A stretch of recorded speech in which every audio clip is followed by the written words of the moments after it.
in this video, we're going to take this design from Figma and build it in Webflow. This is a very cool landing page that Matt designed in the Figma for Web Designers course, and we're going to fully develop it using Webflow. Now, I've recorded this video with beginners in mind. However, if this is really your first time in Webflow, I do recommend to check our Ultimate Beginner Crash course first. Now, the focus of this course is to teach you layout, styling, and how responsiveness works. And these are the fundamentals of Webflow. I'm not going to dive into like advanced styling or client first or style guides. I'm not going to go into animations, interactions, CMS, components. These are all advanced topics, and as you can see, this video is long enough even without them. Of course, if you want to dive into Webflow and take it more seriously, go check our full Webflow masterclass where you can cover everything that you need to become a Webflow pro. All right, enough with the mumbo jumbo. Here's how we're going to do this. First, we'll analyze the design and plan how we're going to structure it. And then we're going to export the styles and colors using the Figma to Webflow plugin. Next, we're going to export all of the image assets from Figma, and then we'll build the page section by section. And when the whole page is done, we're going to tackle how to make it responsive and working on mobile. All right, ready? Let's do this. So let's get started by analyzing the Figma file. And if you want to work alongside with me, I'm going to make the file available to you. As I've mentioned previously, this is the project that Matt built in the Figma for Web Designer course. It's a very cool project, and you want to check out how to build this in Figma, you want to check out the course. Now, this file is pretty organized because Matt built it, and as you can see, it's got the desktop, it's got the mobile, or even the mobile menu, it's got the basic text styles right here on the left, and we even have the basic colors here as variable, and that's going to make moving this into Webflow very easily. Also, this file is built using auto layout, so things are going to be quite organized for us. Not every Figma file that you will be working with is this organized, but it does make things much easier. So I want to start off by taking a look at the desktop first, because I'm going to plan out the structure. And the structure that we have here is actually very, very common to most websites that you will be building. So what I want to show you is the first thing that we have is you can see that this page is comprised of different sections, right? We've got the features section, we've got the membership section, the frequently asked question. Each one of these sections, we're going to use Webflow section to hold that so that everything is organized. Now, inside each section, you can see that we have containers, which means you can see all of the content is between these two lines. Nothing is actually going outside of this. And this is very, very useful because we can define what is the maximum width that the content is going to span, because if somebody is watching this on a very wide screen, we don't want the text to be too wide. It makes things really unreadable. And so we want to make sure that we have a container that contains it. Of course, if the screen is smaller, the containers get smaller, but it has a maximum width. And this is, again, very, very common to most websites that you will be designing. So this is already tells us the structure, the Webflow structure. We're going to have a container. Inside, we're going to have a section. Inside, we're going to have a container. And inside, we're going to have the layout, right? So you can see that for the hero section, we've got 2 columns. And for this meat forecaster, we've got actually 3 columns, although they are not equal. And here we've got this bento box that is also comprised of 2 columns. Now, actually, if I'm going to hide this for a second, or actually, I can go ahead here and make the layout grid visible. You can see that actually Matt designed this on a 12-column grid, okay? And you can see here the settings. It's a 12-column grid with a gutter of 24 pixels between each one of the columns. And basically, each time he used it differently. So here we've got 6 columns, and another 6 columns to create these 2 columns. But here we've got 3 columns for the meat forecaster, 1 column for the ball, and then I don't know how to count this, but the rest is going to this. So you can see that everything here is actually built out on this 12 grid column, and that's also going to help us when we're going to build this in Webflow. So by understanding the grid, the underlying grid that Matt used here, it's going to be very easy to rebuild this in Webflow. Okay, so now I pretty much understand the structure and the layouts that we will be using, and I'm ready to go ahead and move into the next step. So our next step is going to be to move all of these text styles and color variable into our new Webflow project. And we're going to do that using the Figma to Webflow plugin. Now you might be asking yourself, if there's a Figma to Webflow plugin, why aren't we transferring everything, the whole page, just copy and paste that into Webflow? And unfortunately, that's not ideal. I'm not saying that you can't do it. I'm just saying that if you do that, you will have so much work trying to fix that or adjusting it to what we actually want to happen that it would actually take more time. So it's not really a time saver. And that is because a lot of the things here are non-traditional and we want to have specific control on how they're structured. For example, here we're about to have these accordions that we're clicking them, and some of these background images, you know, the plugin doesn't really know how you want them to adjust and what's going to happen on mobile. So unfortunately, we still have to do the actual build step by step and not just magically copy and paste this, but we can still use the Figma plugin to transfer the text styles and the color, and that's also a time saver. So let's do that.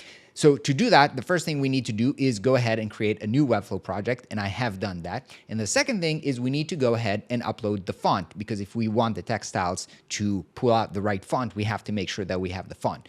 Now the font that we have here, to do that, I'm going to go into the project setting, site setting, is a free font that Matt found. Let's go ahead here into the fonts panel, and let's go ahead and upload them. So this is a font that is called General Sans, and you can go ahead and download it. And I'm uploading the variable font. The variable font basically means that this is a single file that includes all of the weights. It's a pretty cool thing.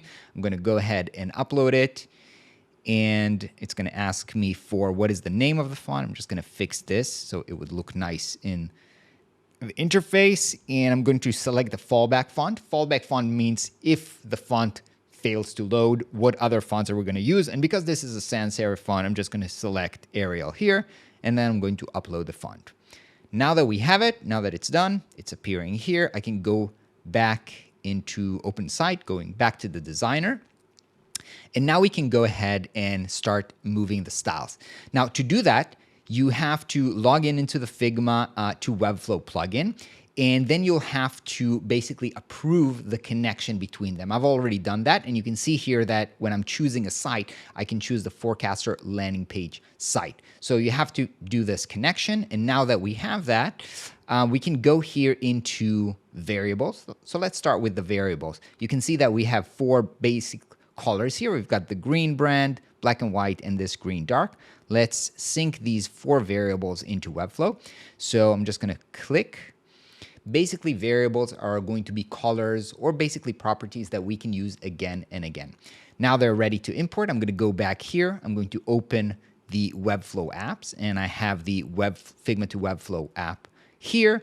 And now that it's loading, you can see here 17 seconds ago, I have 4 variables ready to import. I'm going to click that. Let's see that we see them. We see them here, and then I'm going to import selected. Fantastic. Let's see that we see them here in the Webflow interface, base collection. We can see the variables here. So now we can pull them instead of copying and pasting again and again the colors that we'll need. Although we'll probably still have to do that from time to time. Okay, let's go ahead and copy the text styles. We're going to do the same thing. We're going to go into the styles. We've got all of the text styles here. I'm going to sync 8 styles to Webflow. That's also going to be useful. And then I'm going to go here and open the app again and launch app.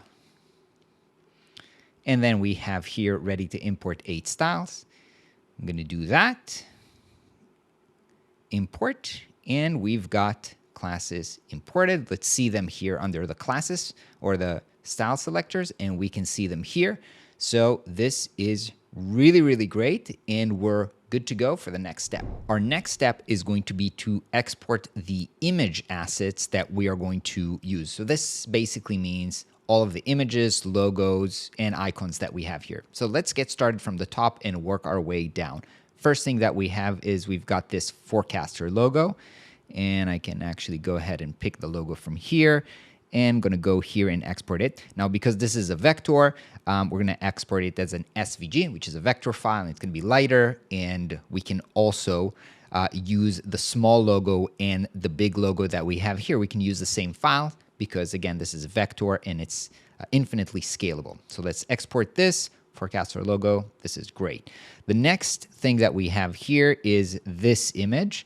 Now, basically, if we were really building this, if I would really build this for a client, I'll probably animate this and export them as individual assets and create some cool animation with the glass effect. But for simplicity's sake, let's go ahead and export all of this as an image. And I'm going to export this as a PNG, which has transparency because we're basically going to put this on a black background. So we want transparency here. So and it's not full transparent, full black background, as we'll see here. We'll have some gradient in the background. So I don't want to just upload this as a JPG that has, a background color. I want this to be transparent. And the last thing I want to show you is I'm, of course, exporting this as 2x, which means double the size of pixels so that it's going to be super crisp on, high definition displays as well. So I'm going to export this.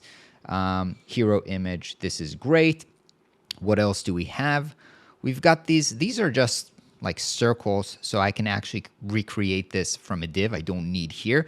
We've got these stars, so let's double click this or click one of these stars and export this star as SVG. This is as well. This is a vector. We've got the image here of this person, so we can export that.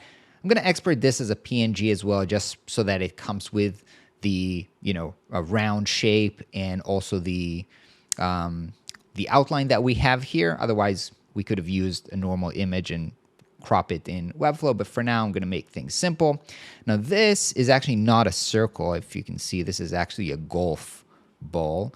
And this golf ball is a vector. As you can see, look how many layers we've got here. So let's export this as well as a vector. Let's see if we've already set this. Yeah, we've got the whole golf ball here as an SVG. So let's go ahead and export it this way. What else do we have? Okay, so here we've got this background image. So I'm clicking it, female driver. This one is a JPEG as well. 2 times the size, 2x, and let's export this as a JPEG. Fantastic. Now here we've got something that's a little bit more complex because, as you can see, this is actually built inside of Figma. We've got the head of the person here, then we've got this headphone, we've got all of these circles here. So this was built actually in Figma. And I don't want to just export, I can select the layers, but then I've got the text, or if I just crop it this way. The problem if I export the image in this size is that you can see that right here we have a different crop. Right here we've got more of the top of the circle. So this is actually, to export this properly, I actually need to move it to the side, create the shape of the image that I might actually end up using, and I'm going to export it from here. So this is, I need to think through how I want the cropping of the asset to look like to understand how I want to export it. This is, again, why you can't, or it's not ideal to use things like the Figma to Webflow plugin to just move everything, because it can't have this logical thinking that we're doing right now. So this is, let's export this as a JPEG, 2x, headphones. Okay, that is great. For this one, for the mobile phone that we have here, let's go ahead and select this. Here, I think I can just export it as is, PNG, because it has these round corners. Yeah, let's export it this way. Fantastic. So we've got all of these. In here, we don't have any image assets that we need in here as well. Oh, actually, here we've got this plus. We might be able to create this in Webflow as well, but for now, for simplicity's sake, let's plus icon. Let's export it as an SVG. Perhaps the logo we've already exported, as we said.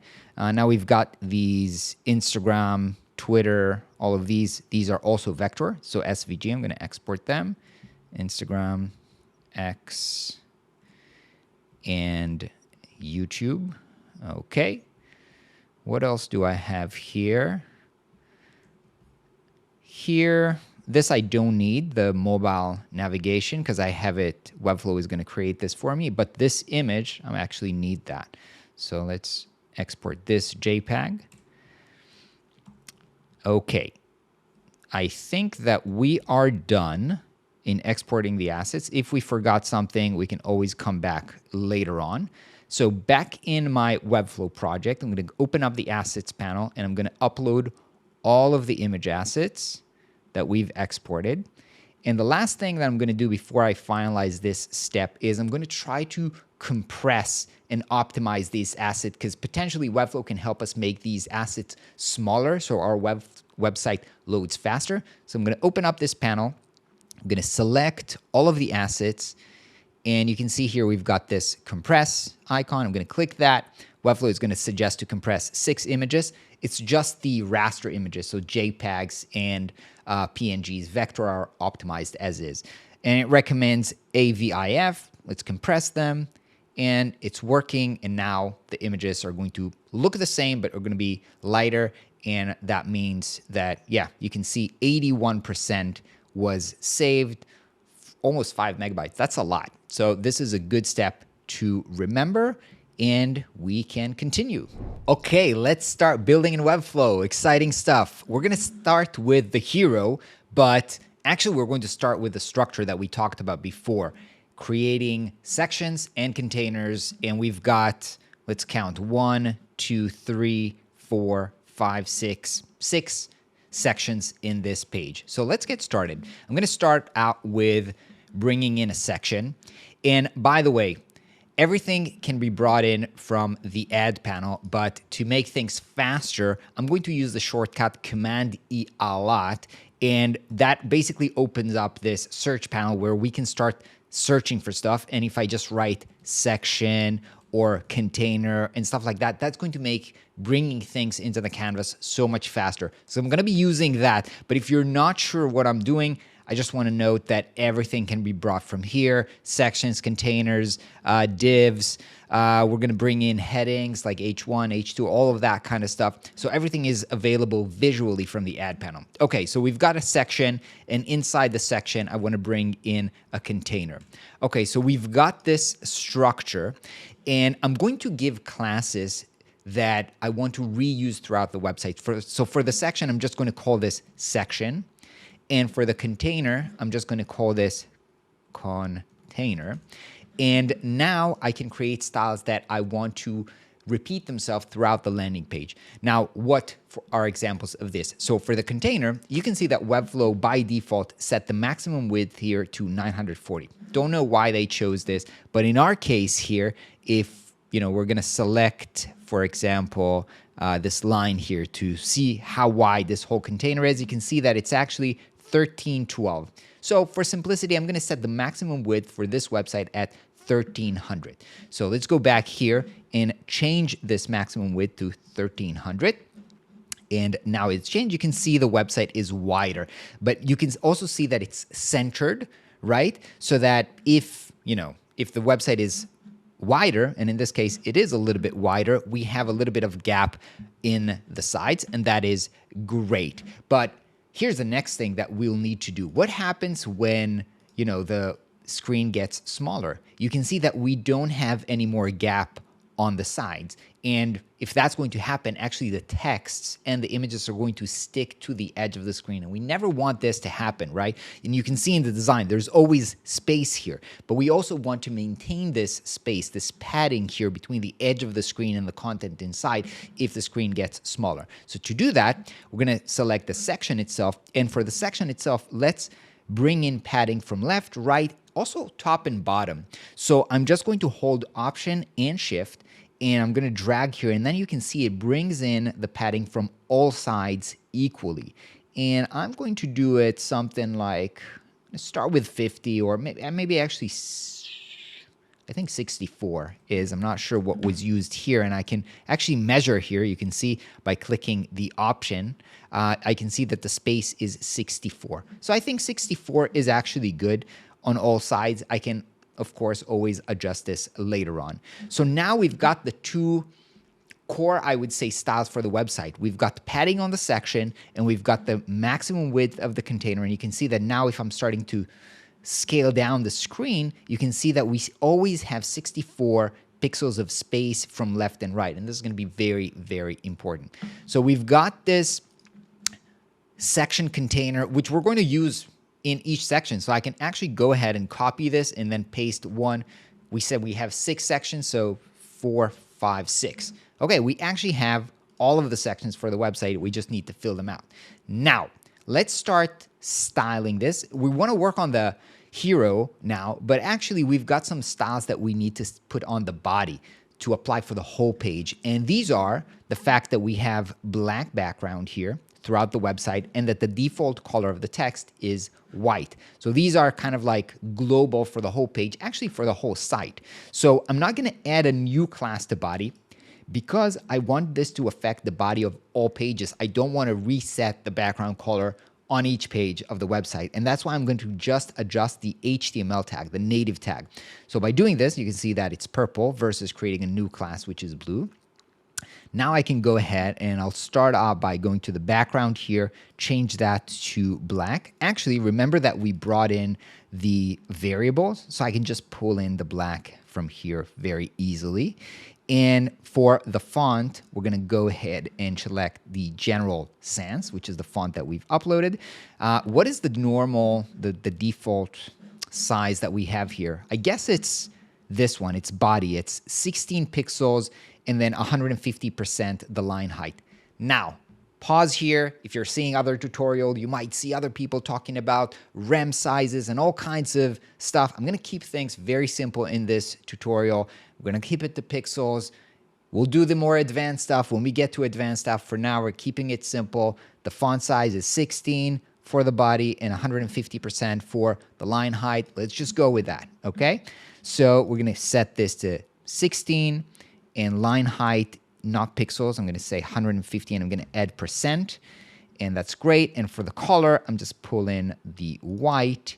And that is great. Now we've got the default set for the page and we can continue with the hero section. So let's see what actually we have here on the hero section. As I said, we've got 2 columns. We saw this, 2 columns, and we know if we turn back the grid again here, I'm going to select the page and the layout grid, make it visible, that these 2 columns have a gutter of 24 pixels between them. Okay, so let's go ahead and add a grid inside this first container. Again, I can pull in a grid from, actually the grid, they've put it down here, but faster way to do this, Command E, grid, ba-bam. Now by default, if I click this, there's 2 columns here and 2 rows. I actually don't need 2 rows. If we go here into the layout, I do need 2 columns. I don't need 2 rows. I'm going to adjust this to 1. And the gap between them, I know that it is 24 pixels. So already, this has the exact layout that we need. We just need to bring in the things, the content, right? So let's see what we have here. We've got the heading. We've got actually a bunch of texts here. And then we have the image on the right side. Let me show you how we're going to do this. So let's first bring in the heading. And this is H1. Now, if you're not familiar, the way heading works on website, there's basically H1 through 6. So if we're bringing in a heading here, you can see that we have H1 through 6. H1 is the top. You can think about this as like the name of the book. So there's only one in a page. Then H2 is the name of a chapter, H3 a name of a section, and so forth. So we only have H1 on the page, and this is the top heading. Now, in general, I would want to go ahead and, style it using this HTML global style. But in this case, I think we already brought in the style here for the page text H1. So let me see what happens if I just apply this H1 that we already have. For some reason, it brought in the size of the font, 96, 110, but it didn't bring in the semi-bold. Let's see here. So as you can see, the plugin is not perfect. Can go here. Yeah, it didn't bring in the semi-bold, so I'm just going to change it. And let's go ahead and copy this text here. Okay. I also see that it's real life sometimes look, as they say in the cars, things in the mirror might look bigger. Things in Webflow might look different from how they look in Figma. Here it breaks into 3 lines.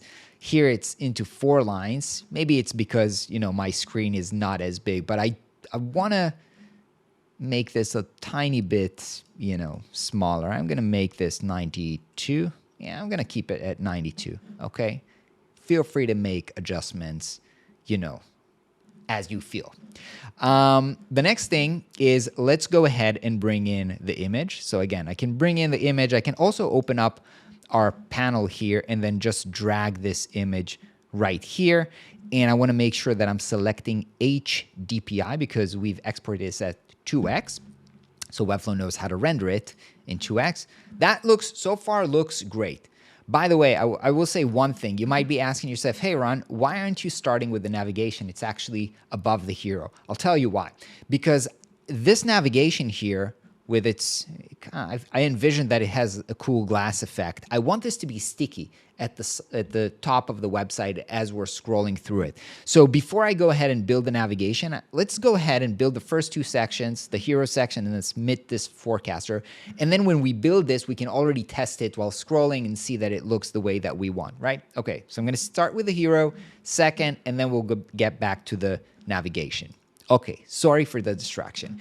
The next thing is we have these stars, stars, and then this kind of like testimonial and the buttons. Now, here's a very important thing to know about grids. If I go ahead and I drag another image here, the star, and I want to bring it under the text, note what's going on. It actually creates a whole cell for this object, although that's not what I wanted. Why does this happen? Because when we have a grid element, and we can see that as we open the grid here, each cell in the grid can only hold one item, okay? So if I'm bringing in another item like this other image here, it's going to create a new cell for it. But that's not what we want, right? We want all of these things here to be in this left cell. So actually what we'll have to do is we'll have to wrap all of these in a single div, basically kind of like grouping it. And then Webflow will see it, or actually the browser will treat all of them as a single element and they can exist in a single cell, okay? And this concept of wrapping things inside of a div, we're gonna be doing that a lot throughout this page. So this is a really interesting and important concept to know. So what I'm going to do is I'm gonna, basically I could come in and bring in a div block and put the things in a div block. But because what we're doing right now is actually so common, Webflow actually created a shortcut, which is wrap in a div block. So now you can see that what we have is a div block that holds this H1 text. And now if I bring in the star inside of the div block, you can now see that both of them exist in the same cell together, okay? So just for clarity, let's give this a class and call this hero content. Okay, so now we know that we've got this div, it holds this text, and we've got here 5 stars. So let's go ahead and copy the stars. Actually, I'm going to give this a class of star icon so that I can style it. And then I'm going to copy it 1, 2, 3, 4, 5. Is this 5? No, that's actually 6. 5 stars. Okay, now one thing that you can see is that these have much more space than they are here. And that is because, I don't know if you can see, but they have kind of this blur or glow behind them, and that takes space in the image. So how are we going to make them, tighten them up together as we wanted? Now, if you're familiar with the box model, which you should be, if you're watching this video, means you've watched the Ultimate Beginner's course, we can give space outside of the box with this margins, right? We can push them out, right? And because they have the same class, they are all basically pushing each other from the left side. However, here's the important trick to know about margins. You can also do this negatively and actually push them inside the boxes. So this is the trick that we're going to do. We're going to create a negative margin here to actually make these, you see the boxes actually overlap. And that's okay because, you know, these are transparent vectors and it actually looks actually good. So I think this is tight enough. Yeah, I think this actually looks pretty good. Okay, now we have to organize the spacing here. And before I organize the spacing, let me bring in the other ideas here, the other content element. So we've got this text element, and to do that, I'm just going to Command E text block. I'm going to select the text block. And because this is a default, text, actually the default text here I see is 18. And I think that here in the body, we've set the default to be 16. I think let's change that to 18 here. Okay, so now this is an 18. I'm going to paste the text in here. So, okay. Actually, you know what? Now I noticed that we did something that it doesn't look the way that I want it to look. Why? Because you can see here that the stars are actually aligned to this text, to the left edge of the text here. And as you can see, because of the edge here, they're not aligned. Now the stars have a little bit, they actually look like they're indented inside. So you know what I'm going to do? Instead of doing minus 33 on the left side, let's actually remove that. And you can, by the way, you can reset just like this to 0. Let's actually pull in from the left side. And then now that it's pulling from the left side, I can make sure that it visually aligns here. It looks better, but I still do need to pull in a little bit from the right side as well. Okay, so now they are aligned quite like in the Figma file, and I'm happy with that. Okay, next we've got the image of this tiger dude. So let's bring in an image, and let's replace the image with this, and we're going to make sure that it's HDPI. So we've got the image here, and now we've got this text, which is actually bold.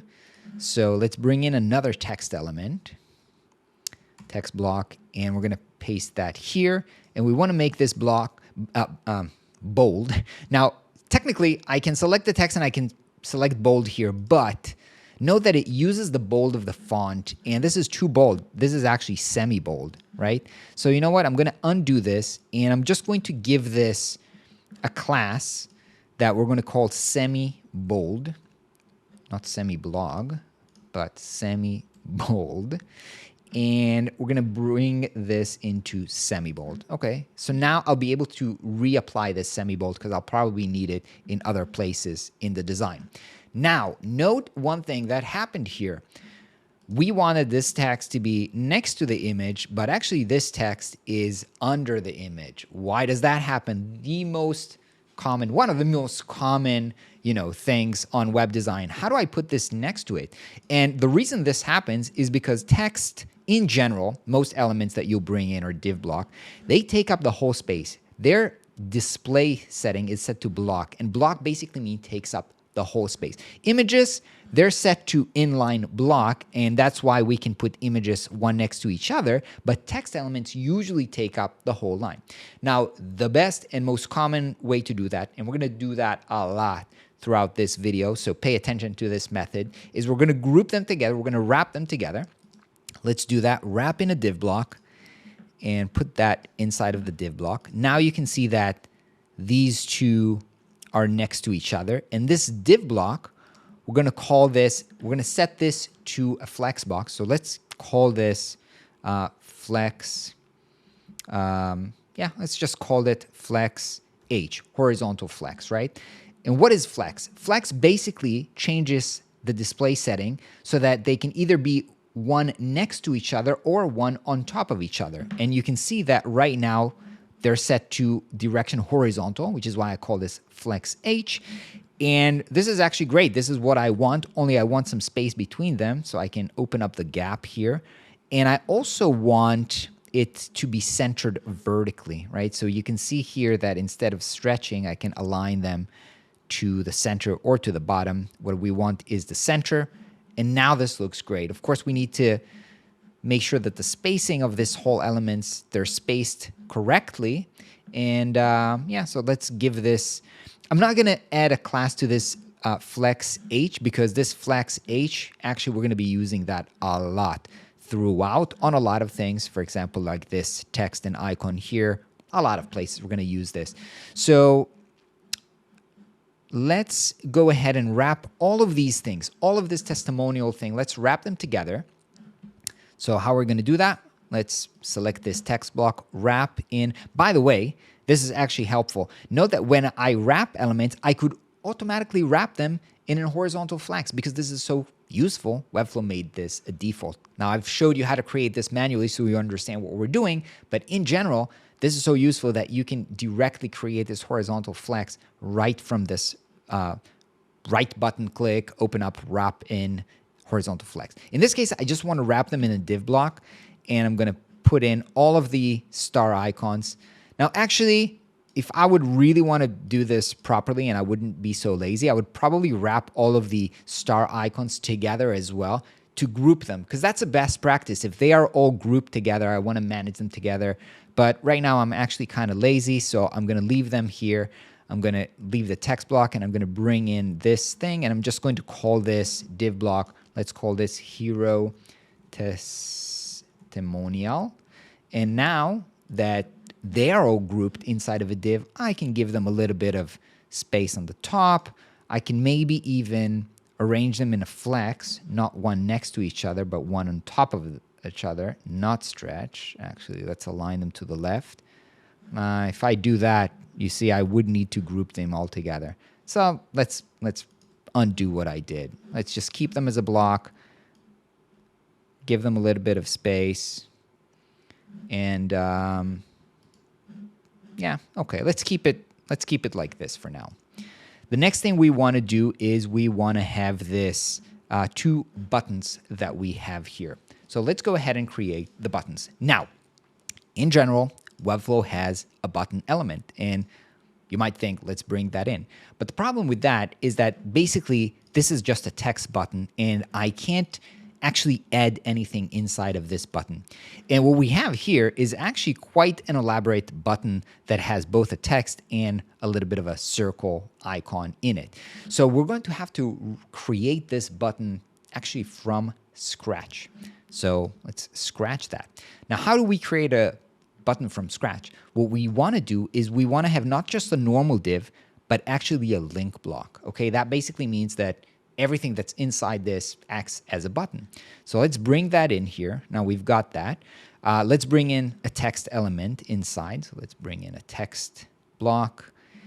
Now note that automatically everything that's inside of a link block gets this color of blue and an underline, because that's how links used to look in the 90s, and that's still the default. And then I also want to bring in another, just an empty div that I'm going to shape as a circle. So I'm going to add another div block. And let's start styling them. So this div block I'm going to call white circle icon. Now, it's actually quite simple to create a circle like this. This is a 24 pixels by 24 pixels. So we can go ahead and set the size here, 24 by 24. And give this a white background. So let's pull in from the white color. So now you can see we've got a white rectangular. Now if you scroll all the way, we get to the border radius, and you can see we start bringing this corner radius, and if we push this all the way to the end, it actually becomes a circle. And that is great. That's exactly what we want. So now we have a circle. Okay, let's go ahead and select the actual button here. So we've got this link block. Actually, yeah, the circle is inside of the link block. So what do we need here? First of all, let's give this some kind of a background. You can see here that we've got this linear from the dark green to the right green. Let's go ahead and do that. So link block, let's call this link block. Let's give this BTN. Let's stands for button. Let's just set this as a button. Let's go here into the background and create a gradient. And for the gradient, let's pull in from the dark green to the light green. But they don't, in here, they actually, we select this linear. You can see that there's actually a little bit, it's not fully left to right. There's a little bit of an angle there. So we can play around with the angle here. I think this is about right. Okay, still looks horrible. We'll do this step by step. The next thing we want to do is we want to make sure that the text inside is not blue. Okay, and the text inside inherits its classes from its parents. So from this button, which is the parent of the text element. So let's go here. It's super weird. It looks as if the text is white anyway, but we're going to have to repick this. This is some kind of like a weird bug. We have to repick the white so it's actually white, and we're going to remove the decor of underline. Let's set this to none. Okay, so now we've got this. Actually, we need this to also be semi-bold, I guess. Yes, semi-bold 18. So let's select semi-bold here. This is actually good. Let's actually copy this get forecaster so we can put that in here. Okay. Now, we do need some padding, obviously, because the text touches the edges. I'm going to do this visually, although I can measure it from Figma. We do need to put the element one next to each other, and we know how to do that already. We're going to turn this into a flex. We're going to add a little bit of a gap between them. And we're going to make sure that this is centered. Okay. Now, there's few ways to think about this, whether we actually want this to take up the whole space or not. Let's go ahead and let's actually center this, because if we want this as a button, and let's go ahead down into the borders and try to put, when I pull the radius all the way to the end, it's not fully circular. So I'm just going to do something super huge like 999, and now it's super good. So for now, I'm going to let this, I'm going to keep this very big so that it always takes up the whole space, and then we can rearrange the space based on, we're going to wrap them in a group, a vertical, horizontal, actually flex, quite like we have here, to group these two buttons and manage the space between them. I can actually see that the color that I have here is actually too strong. Here it's actually lighter, and I think I know because Matt wanted on hover for this to be stronger. So let me go back into the gradient. I can probably see that if I'm selecting the gradient here, you can see 90% on the color. So let's go ahead here and pick the color. The thing is, I cannot remove the opacity as long as this is part of the variable. So let's unlink from the variable and then remove, go here into the alpha and remove this to 90. So now we've got a unique color here, and let's also select this. Let's also unlink this from the variable so that we can go here and reduce this to 90.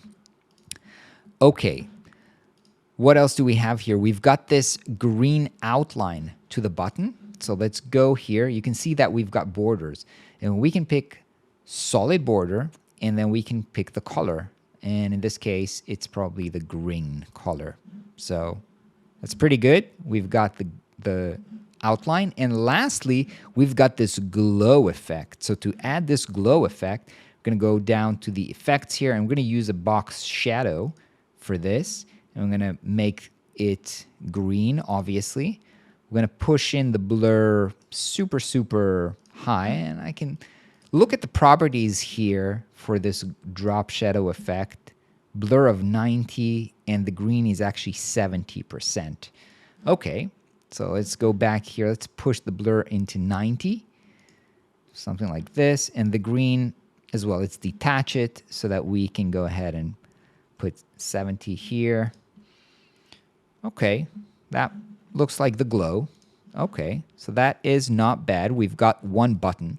Now, one thing about buttons is you want to create a hover interaction for them. So we're going to go here to the button class and select the hover and go down here and then into the, let's see, linear shadow. Actually, you know what? I want on hover. All I want to do is make sure that the glow becomes stronger. So let's put this at 100. And now, if I go back into the none, you can see that when I hover, the glow becomes stronger, and we can add some kind of a transition to it. So transition, we're going to pick the drop shadow or the box shadow. Let's see where that is. Where are they?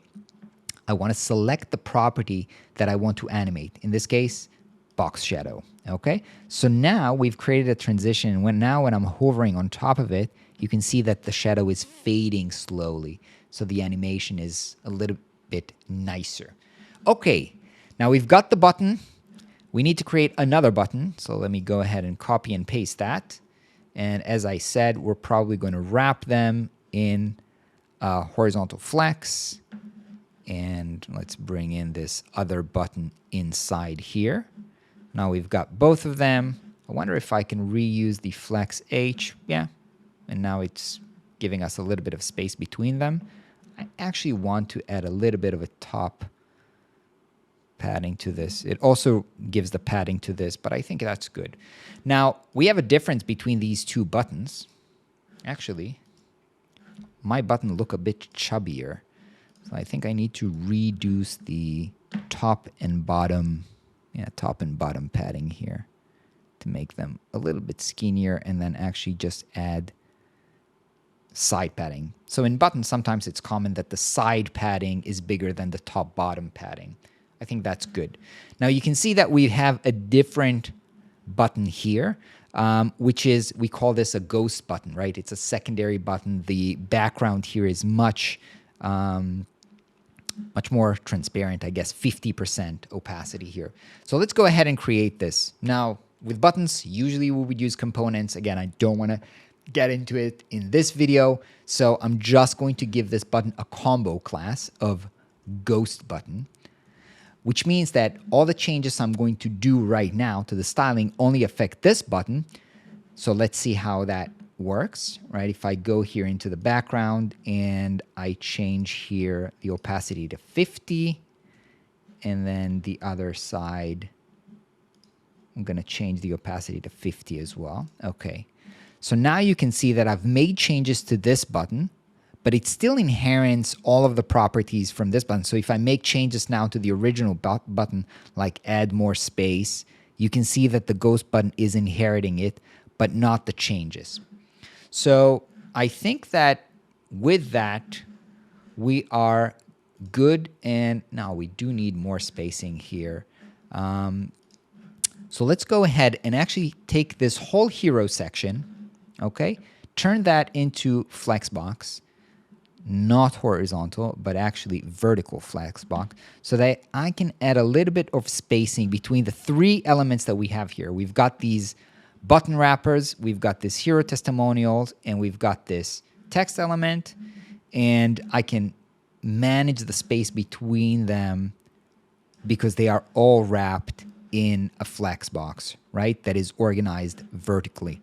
So this gap here basically manages the space between these three elements. And I think this feels good to me right now.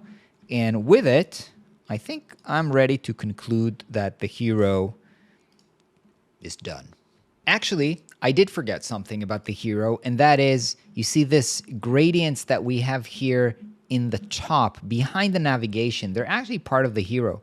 So what Matt did here is he created these ellipses, green ellipses, and they are blurred, and that creates this kind of like shape gradients going on in the background. Now, of course, there are actually multiple ways to do that. We can also create these ellipses and position them in the background and blur them. We can, of course, export, this gradient as maybe an SVG. But I want to try a different method for this, just with background gradient. So let's go back. Now, what I want to do is give this section a background, but remember, this is a class that is being applied to the rest of the website. So we don't want to affect the actual section class. We're going to add a combo class on top of it, which we're going to call hero section. So now what we're doing here only applies to the hero section and will not ruin or change different sections. Now let's go down here into the backgrounds and let's add a gradient. Let's actually add a circular gradient. And let's make it from black to this green. Let's choose our green here. And let's actually rotate this or flip this around. Okay, so it's this way. And let's make it really small. Yeah, something like this. Now it's not as squishy as Matt's ellipse, but I can start actually moving this around, right? So you can see it's starting off from 50. And what I actually want to do is I want to move this here. Now this still looks a bit too big, so I'm going to drop this to maybe here, and maybe I can actually pull this outside. Okay, now this starts to look similar to what we have here. This is much more subtle, I would have to agree. So maybe something like this. Okay. Okay, so we've got one circle. How are we going to create the second circle that we've got here? Well, luckily, we can add another background. But note what happens. If I add another background, it completely erases. It's just a new layer on top of the other one. So we can't actually see the layer beneath. But we'll solve that in a second. Let's repeat what we just did. Create a circular, switch this around, make it smaller, and then this time let's take it to the right side here. And let's bring this up to the top. Actually make it smaller. Something like this maybe. Something like this maybe. Okay, so now we've got these two layers, but each of them has green to black. And because the top layer here, as you can see, I can hide this, has a black color on the left side, it's actually hiding what's happening here. So what we want is we want both greens to be visible. So we want actually the green to shine through the black. Now to do that, we're actually going to use a little bit of advanced trickery to do that, but it's so simple that I wanted to show you that it's even possible. And to do that, what we'll have to do is to change how these layers blend with each other. This is called the blend mode. And if you're familiar with other design software like Photoshop or even Figma, you know that layers have blend mode, how the light passes or how the pixels blend with each other. And what we want to do is to enable the green pixels to move and shine through the black pixels. So we basically have to set the blend mode here to screen. So let's see how we can do that. We can go down here and add a custom property. So this is not available by default in Webflow, but it is possible through CSS. So we're adding that. And if I actually write here background, you can see that we have here background blend mode. So I'm going to add that, and I'm going to use screen. And screen is, again, the blend mode, which allows the light pixels to shine through the black pixels. And if I hit enter, ba-bam, now you see both of them at the same time, okay? So fairly easy. This is an advanced technique, but it's fairly easy to do. Okay, I do want to push the second one here a little bit to the top because it's a little bit too much, I feel. But okay, I'm happy with this as it is, and I can move into the next section, which is this Meet Forecaster. So again, we already have the second section set up for us. We've got the container set up for us, and we need to bring in a grid. And let's show the grid here one more time so that we can see what kind of a grid we need here.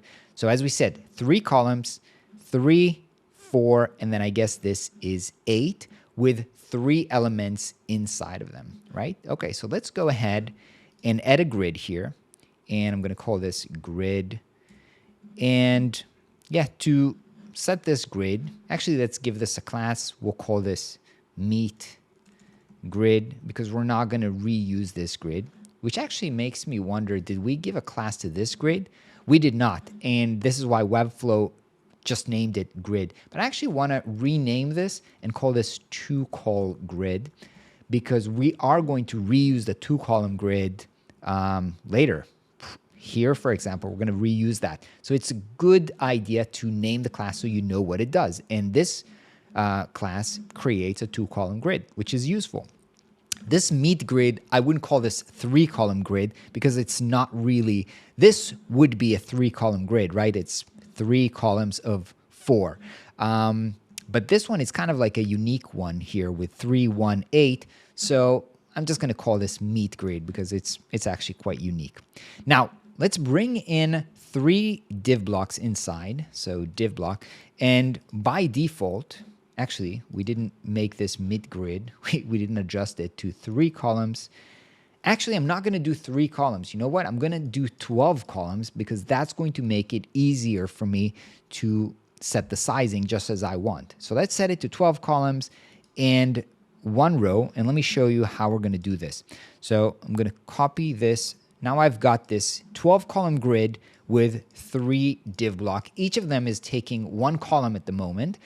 But this is not what we want, right? So we want the first one to span 3 columns, and I can select this little green circle here and span this 3 columns. The second one is spanning 1 column, which is okay. And the third one, I want it to span the rest of the columns.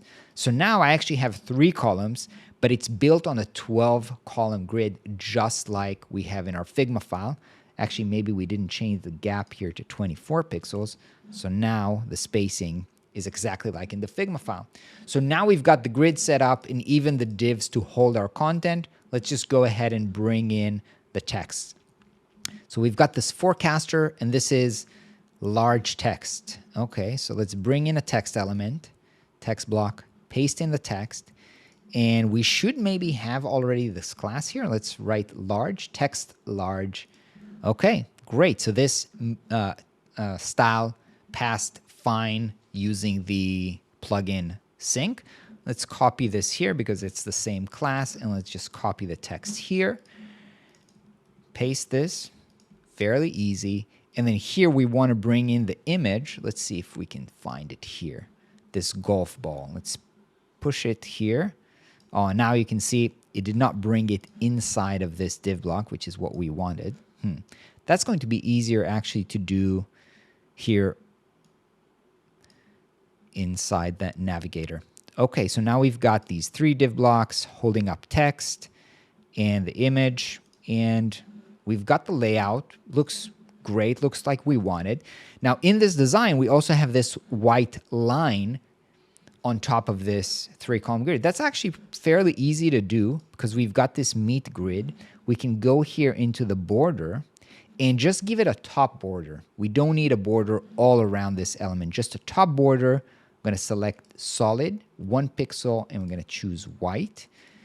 And now you can see that we've got this white line. Now it's too tight, it's too close to the actual content. So let's go ahead and add a little bit of the padding between the edge of the div and the content inside.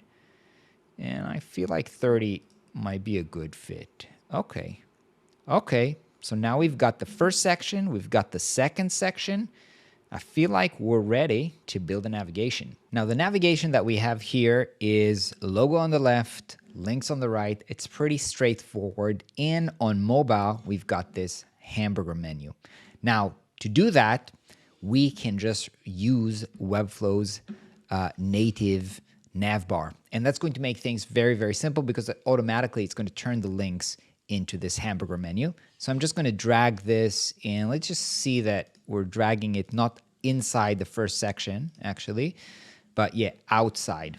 So that's great. So let's see what we've got here. We've got the navigation, we've got a container, and inside we've got a link for the brand, we've got the navigation, and then this mobile menu button.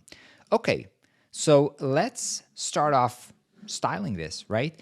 The first, I think we can actually reuse the section and container that we have in the rest of them because we still need all of these same things, right? So let's give this section and let's create the container. Let's give this container. We've got that right, but now we need to make some changes. First of all, we don't need this background. So let's call this nav bar. We can just call this a nav bar.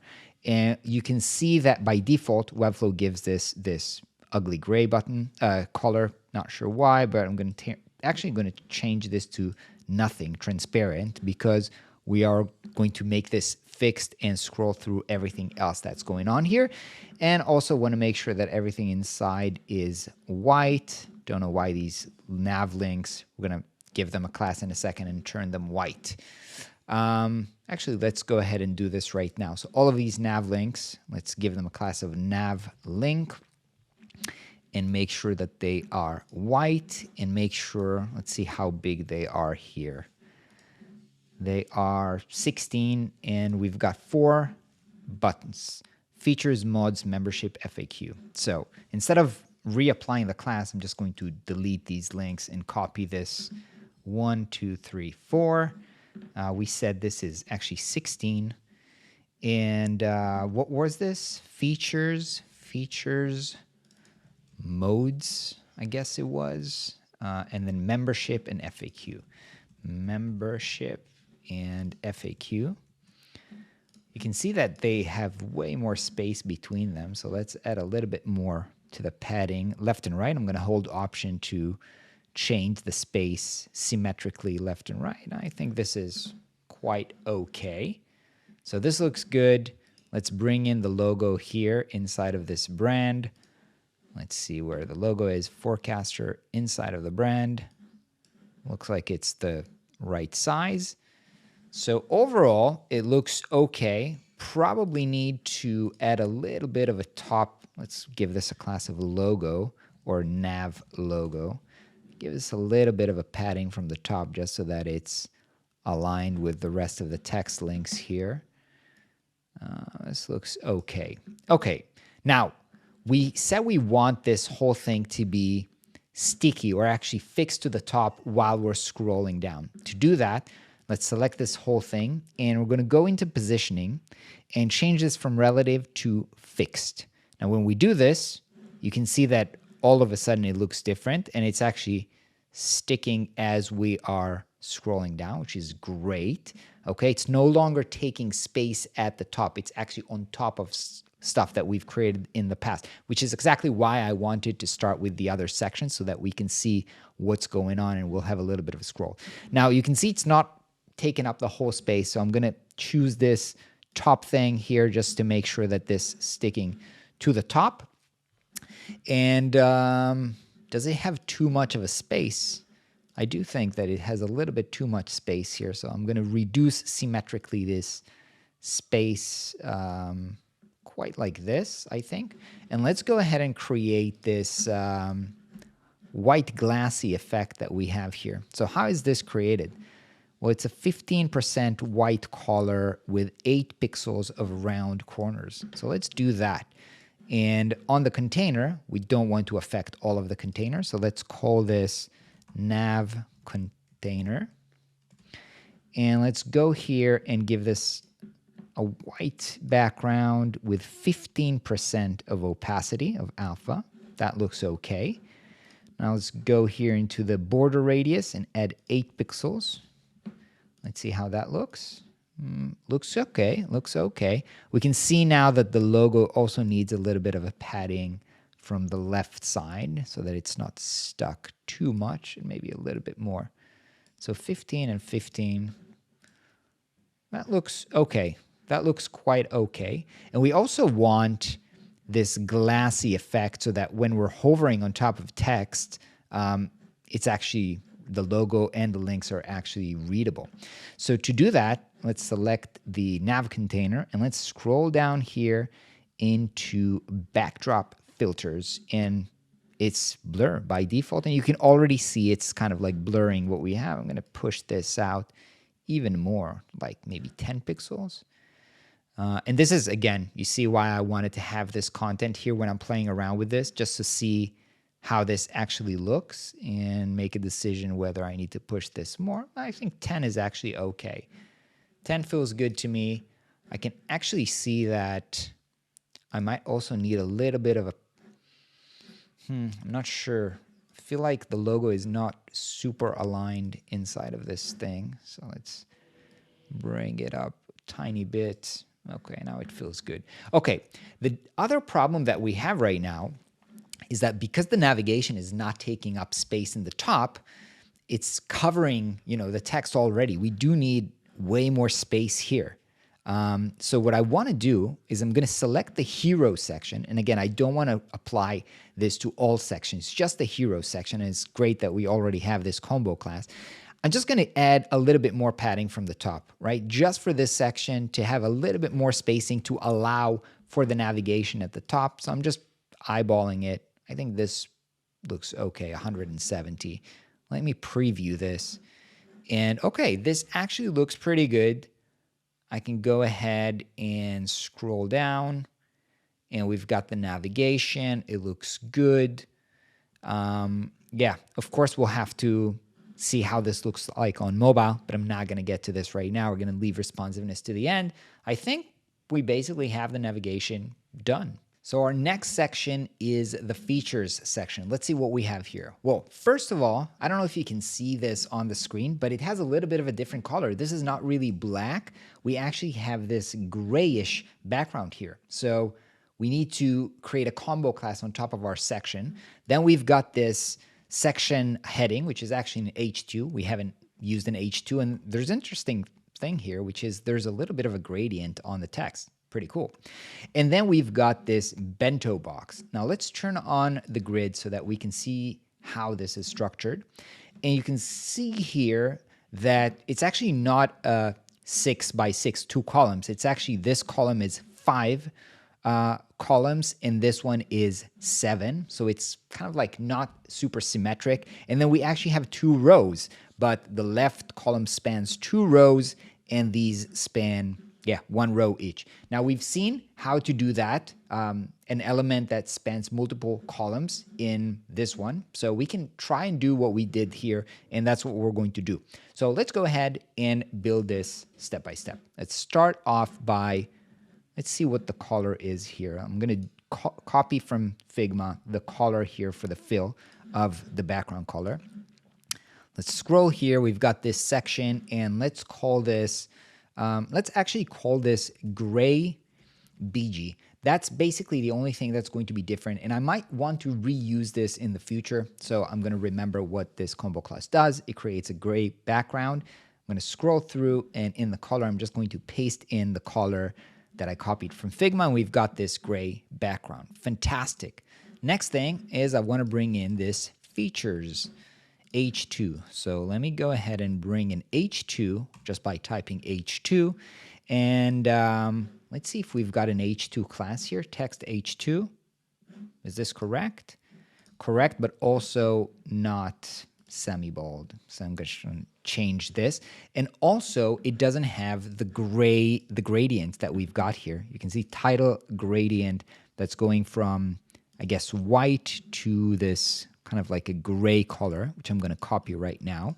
So I wonder if one thing that I can do is just add this gradient on H2, because actually all H2 have it. So that's what I'm going to do. But another way, if I would build this website and other types of text would use this this text gradient, I would just create a combo class that I would call, heading gradient, and I can reapply on any type of text. In this case, it's only on the H2, so it'll be easier to just go here. So how do we create a gradient on this heading text? Well, to do that, we're going into the backgrounds and adding a gradient here. And I'm actually going to paste here, instead of black, this other gray. And actually paste this, hit enter.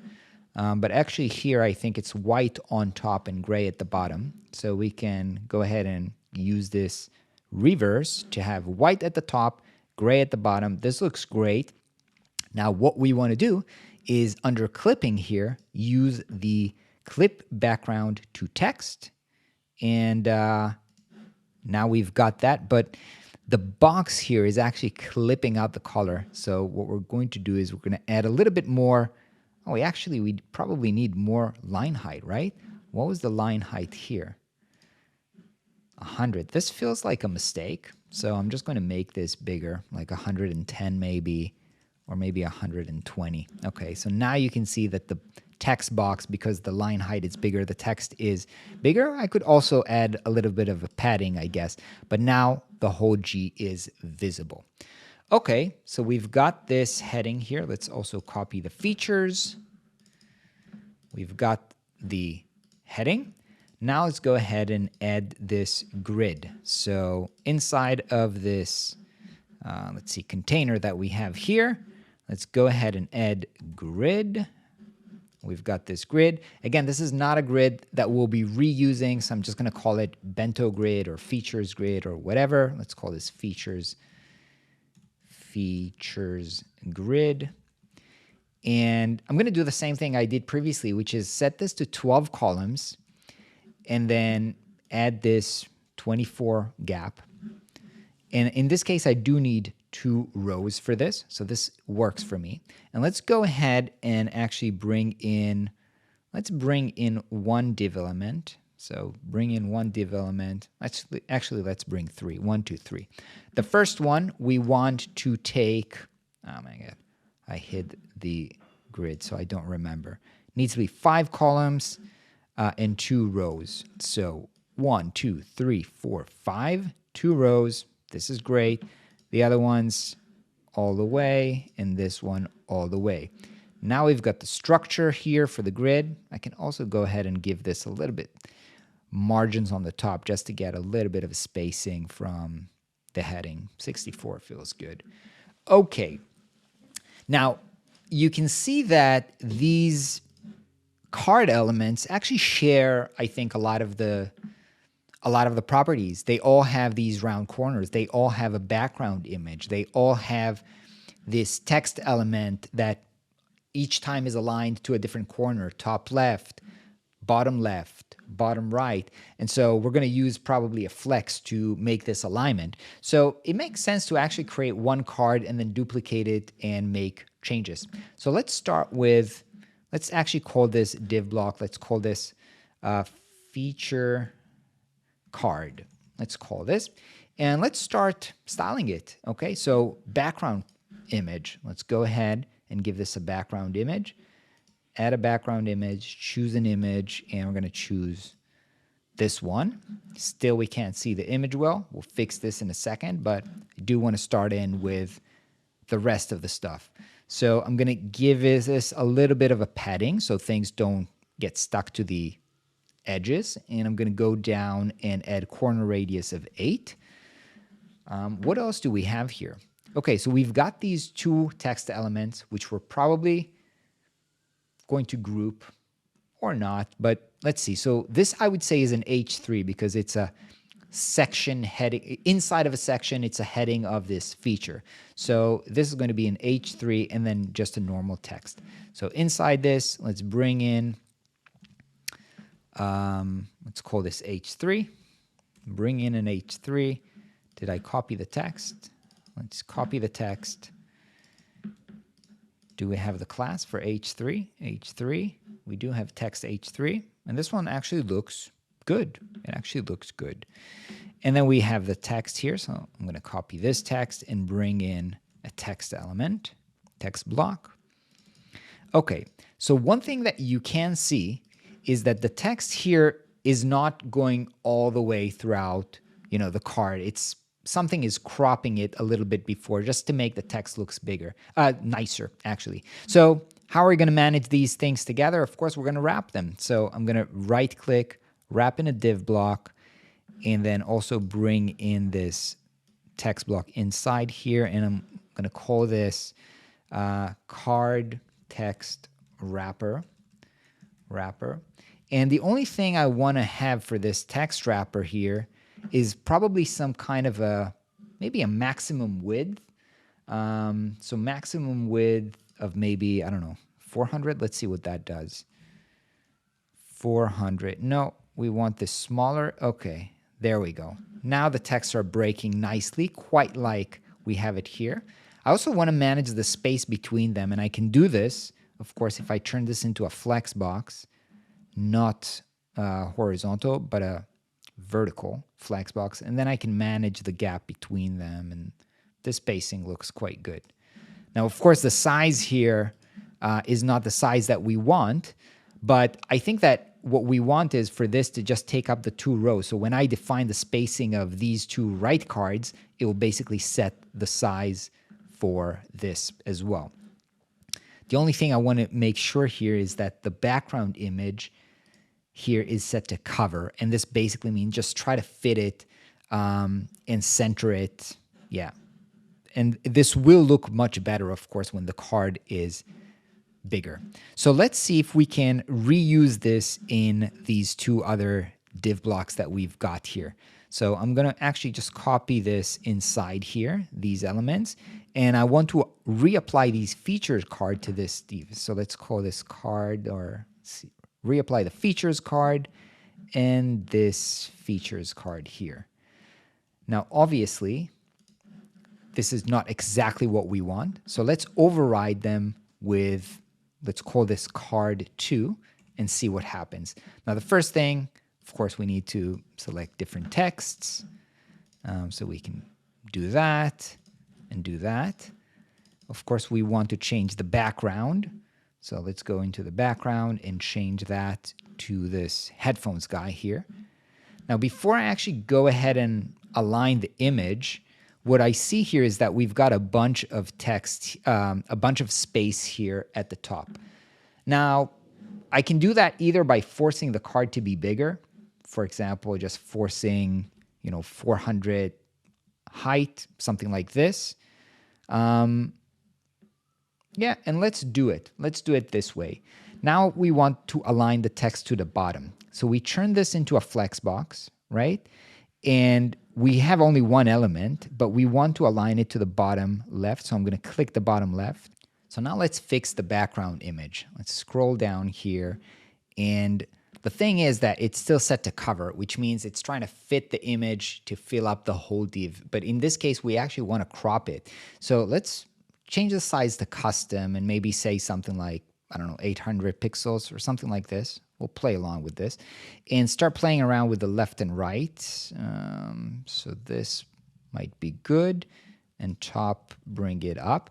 But note that it's also creating kind of a pattern when it's ending, right? And this is because it's tiling the image. And I can turn that off.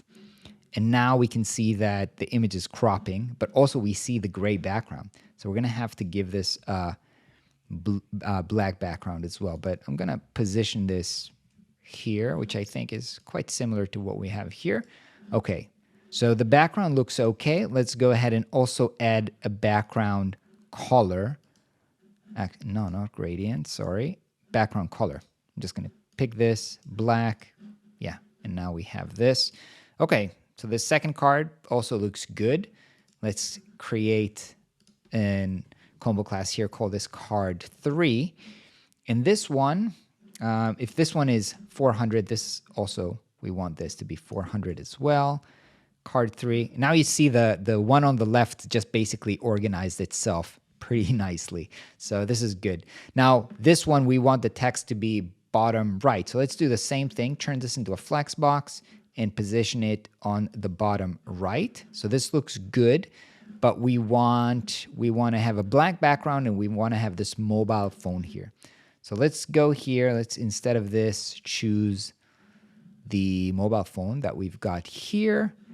And we've got the same thing, right? We need to change this to custom. In this case, let's do 300, see what happens. No, we don't want to tile this. We actually want to position it bottom left. And can see that this is, I think this is taking up too much space. So let me make this a little bit smaller. The maximum width here, 380, maybe something like this. Okay. And now this gives me more space, I guess. Here, of course, we need to change the text here. That's by data. Do it this and do this. Paste this text. And also, I want to move the mobile phone image tiny bit so it's not 0 to the left. Yeah, more aligned with the text here. So I think this looks good. But you know what? I think this card shouldn't be 400 because you can see that there's just too much space at the top here. So I'm going to reduce this to this size. I think it makes more sense. And I forgot to give this a black background. I can actually put black from here. Okay. So the cards are not all the same size. Each of them is a different size. But it actually looks pretty cool. A pretty cool bento. And yeah, this section is also done. Hey, just a quick reminder that in this video, we're just scratching the surface with Webflow. And if you really want to take it seriously and being able to creatively build any website that you want and take high-paying projects, complex web design projects, I highly recommend you check out the Webflow Masterclass, where we take you from beginner to expert, and you have everything that you need in a single place. You don't have to run around looking for YouTube videos and tutorials, and you've got our mentors to answer every question you have. And if you're stuck on a course project or your own client project, they're there to help you and make sure that you succeed. Office hours with me, our community events, so much more. Please check it out. All right, let's get back to the video. All right, our next section is the membership section. And by now you should see that it's a pretty straightforward section. It has a black background, has an H2, which we already have, has basically a centered layout where everything is actually in the center, the texts are in the center, and then 3-column grid. We already know how to build grids. So let's go ahead and actually just do it. So let's go ahead. We've got the section here, and let's start by just copying a different H2 because it's the same H2, and we can just copy membership from here and then bring it here and then add a text block. So adding a text block and command copy pasting the text.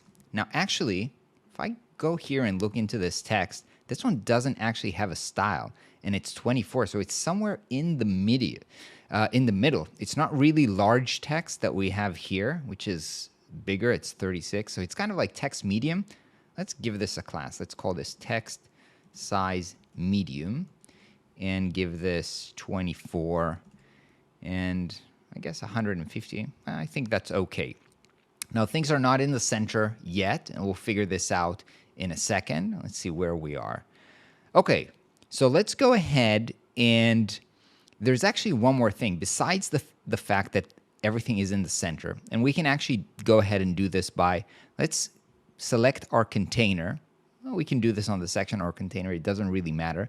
We can just say center align, add a combo class, and just change the text alignment here under typography to center. Now everything in this container is going to be centered, and that's already good.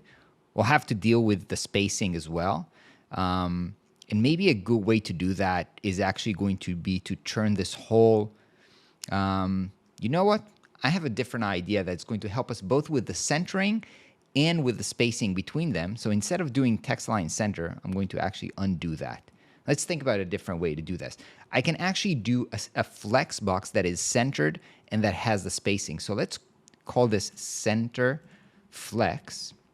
And instead, we can just go here into display flex, make sure that the elements are vertically stacked, and then that they are center aligned. So this gives us the center alignment, but this also gives us the opportunity to use the gap to make sure that we have spacing, and we're gonna have equal spacing between the heading, the subheading, the cards, and this small text here.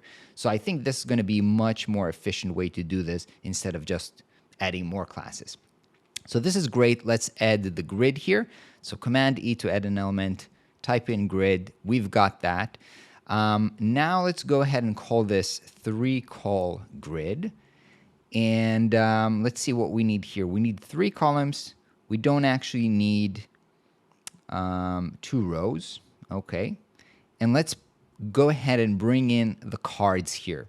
So let's look at these cards. Basically, they look very, very similar, right? So we can create one and then copy and paste and just change the text. Only the center card here has this kind of like an highlight because they want you to focus on this card. So this one has an outline and this glow. So the best thing would be to just create a card element, duplicate it 3 times, and then create a combo class on the center one just to create this highlight. So let's go ahead and actually do that. Add to the column grid. Let's add a div. And this div, let's call it card.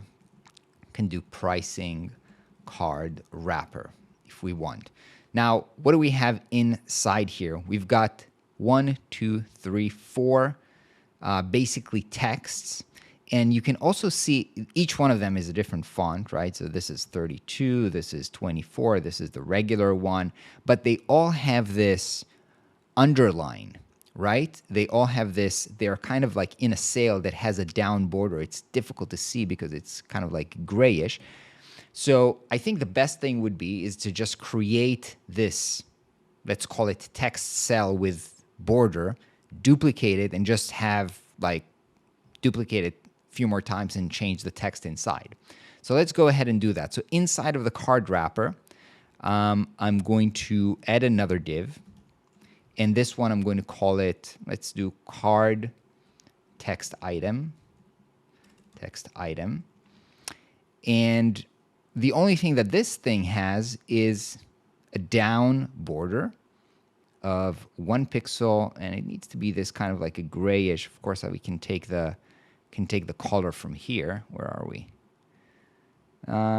It's actually just white and 10 with 10% opacity. So let's go ahead and do this. I'm going to give it maybe 20 because it's difficult for me to see. Okay, now we can't really see anything because there's nothing here. We just have wrappers and wrappers. So let's add some text into this card item. And what do we have here? Let's start with basic. And then let's go ahead and copy that 4 times. This, not this text block, but actually this card text item 4 times. 1, 2, 3, 4. So now we've got these things. Now it's a little bit of difficult to see that it would look the same way because the flex element here is compressing these items. So maybe I can go here into the column and just set this maybe as a size 100%. And now it's going to take up the whole space, which is what we want. And in this text card item, we actually want things to be centered. So on the, not even text card item, even pricing card wrapper, we can just set the text to center. So everything is going to be centered. And let's go ahead and give these things a little bit more space. So padding, not the text block, but the card text item. Okay, so now we're starting to get somewhere. And lastly, actually, we need this button here, right? So let's go ahead and bring in a button. Can actually just copy this, I guess, here and put it not inside of this text card item, but just in the pricing card wrapper in the end. Okay. And it's also expanding. The button is trying to take up the whole space. So what I'm going to do is for the pricing card wrapper, I'm going to turn that into a flex as well. Make sure that the direction is vertical so they are organized one after another. And then what I'll be able to do is make sure that the elements are not stretched. They're just centered, okay? So now it's not stretching all of the elements, but I do want these card items to take up the whole space. So let's set these as 100% width, okay? So basically what I wanted to happen is for all of these text items to take up the whole space of the card, but the button, I didn't want it to take up the whole space of the card. And this is basically what I wanted. Now the fact that we turned this pricing card wrapper into a flex also means that I can now control the spacing between them, which is good because I want a little bit space between the button and these elements. But now we have a little bit too much space at the top, so maybe we can remove this top padding here. Okay. I feel like this is pretty much getting where we need this to be. I can see here that we do have a little bit of a glow to this card because you can definitely see that this card has round corners here and it has this also kind of like a border. So let's go ahead and take the price card wrapper and give this some kind of a little bit of a glow. We're going to do this with the effects box shadow. Choose some kind of a dark green and lots of blur. Let's see if we can see that. Yeah, we can see something. And now we can also see the problems in the card that we have. Like, for example, the fact that the card doesn't have any padding and everything touches the edges. So let's go ahead here and add padding from all sides by holding Option and Shift. Okay. And that looks better. That looks like a better card. We can also now add the round corners right down here in the border radius, 8 pixels. And also we wanted this gray outline. So let's add a border from all sides, not just from the bottom. So I'm going to click on all sides, 1 pixel, and I'm going to choose, we said, I think, white, 20% of alpha opacity. So let's see how that looks. Okay, that looks, I think, pretty decent. Let's look at this. Did we get it right? This actually needs to be get basic. I think, yeah, I think we're pretty much okay. We just probably need to change these to these different text blocks. So let's call this card title. This is 32, and this one is uppercase. So let's call this card title and change the text to 32. Let's go ahead and open the more type options. Here we can change the capitalization to all caps. So that looks okay. The next one is free. So for free, I think we already have this kind of like bold class. We created it here, right? Remember, this is called semi-bold. So we can just go ahead and apply that here in semi-bold. So we got that free. We can also do the uppercase, or I'm going to do the uppercase manually here.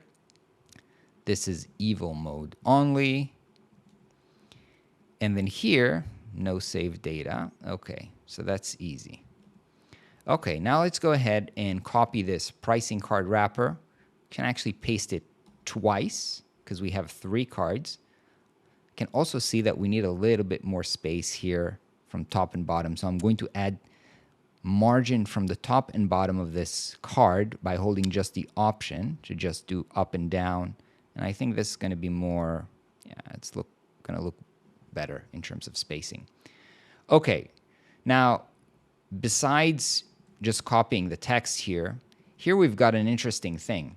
Here we've got 19 is bold, but months is not bold. So how do we apply this class only just to half of this word, right? We don't want to apply this semi-bold to the whole thing. So I'm just going to delete this semi-bold, right? And what I want to do is I want to just select the 19, and we're going to get this tiny navigation here, or menu here, and you can see that we've got this wrap with span. So this is basically going to enable us to create some kind of a wrapper that enables us to give a class only to a part of the text. This is called text span. And I'm only going to apply the semi-bold to this 19 text span, and that gives us the effect that we wanted. And I guess we can, we don't have to go ahead and copy the text here because that's boring. What we actually want to do is we want to create the class for this center card. So let's add a combo class and call this card highlight. And for this one, what do we want it? We want to have this green outline and a much stronger shadow. So let's go here into let's look for the border and just, actually I'm going to pull in from my variable. So this looks pretty strong and this looks less strong. I'm just going to go with this. And then for the box shadow, maybe let's change it from dark green to this green. Well, this is a little bit too strong, I would say. First of all, let's crank up the blur to like 90 maybe. Yeah, this looks much better. But I would say that it's a bit too strong. So let's go ahead and detach this from the variable just so that I have access and I can reduce the opacity. I can do this either from the alpha or just pull down the opacity from here. And as you can see, now I can play around with really how strong this is. I kind of feel like this somewhere here in the middle is pretty good. So this is really what we wanted. Now there's one thing here that I think I've missed, which is you can see that this line here, it actually breaks, after 700 pixels width, and it doesn't really go all the way like here. We want it to be more readable, so it's not such a long line. Now, there's multiple ways I can do this. In this case, I think I'm just going to create a smaller container. a lot of times in website, you would have like the normal container for most of the content and then a smaller container when you need text to be shorter or content to be shorter. Sometimes in like long blog posts, it's very common. So let's actually just wrap this text. I'm just going to wrap it in an element in a div block, and I'm going to call this small container, just because maybe we're going to reuse that in another page or in another element. It's worth to just create this as a normal class versus just giving a class to this specific text. So, and then this one, let's go ahead and give this a maximum width of 700 pixels. Okay, basically this is good, but yeah, we want the text to be centered. So this is something that we can apply actually to this text size medium. We can also add text, alignment, center, and apply this here to the text. Okay, and this gives us the effect that we want. We also have a tiny little bit of text here, which is a normal text that we can add after the pricing card. So Command E to add something, text block, add that here, paste the text, and that's it. The membership section is done. Our next section is the frequently asked question, and you'll actually see that we have already built most of the classes for this, so this is going to be super, super easy. Now, of course, in a real website, these need to be an accordion, which basically means that if you click them, they open up. But as I've mentioned, we're not going to get into interactions at this point, so we're just going to build like the straight up layout, keep it simple for this video. So let's see. First of all, we've got a section with a gray background. Already have the class for that. So let's go down here. Let's select this section. And remember, we called it gray background. Now note, even if I just click this, Webflow is suggesting me the other combo classes that we apply to section. And you can see here, we already have green background. So I'm just going to click that. We've got the gray background. That's fantastic. The next thing that you can see that we have is we've got this 2-column grid here, right? This is on the left and this is on the right, and these are equal parts, right? So we can actually reuse the class that we got here, 2col grid. So let's go ahead here. Let's, inside the container, let's add a grid.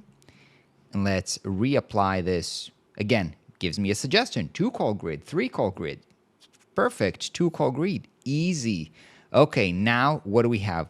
On the left side, we have one element, which is the text element. And in the right side, to be able to put all of these in a single grid cell, we're going to have a wrapper, right, to wrap all of these elements. And then probably this is another wrapper that we just duplicate, right? We create this kind of like a FAQ element, and then we duplicate it 5 times.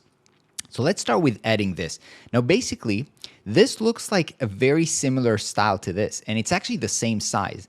That being said, this is not an H1, because remember I told you previously, H1 is like the name of the book. It only appears 1 at the top of the page, right? So this is just a normal text, or actually maybe it's actually maybe an H2, right? Because it's the name of the section, a frequently asked question. It just looks differently. It has a different class. So let's go ahead here and put in, let's add an H2, but we're going to give this a different class. Actually, we can just apply to it the H1. Let's see what would happen if I do the H1 text.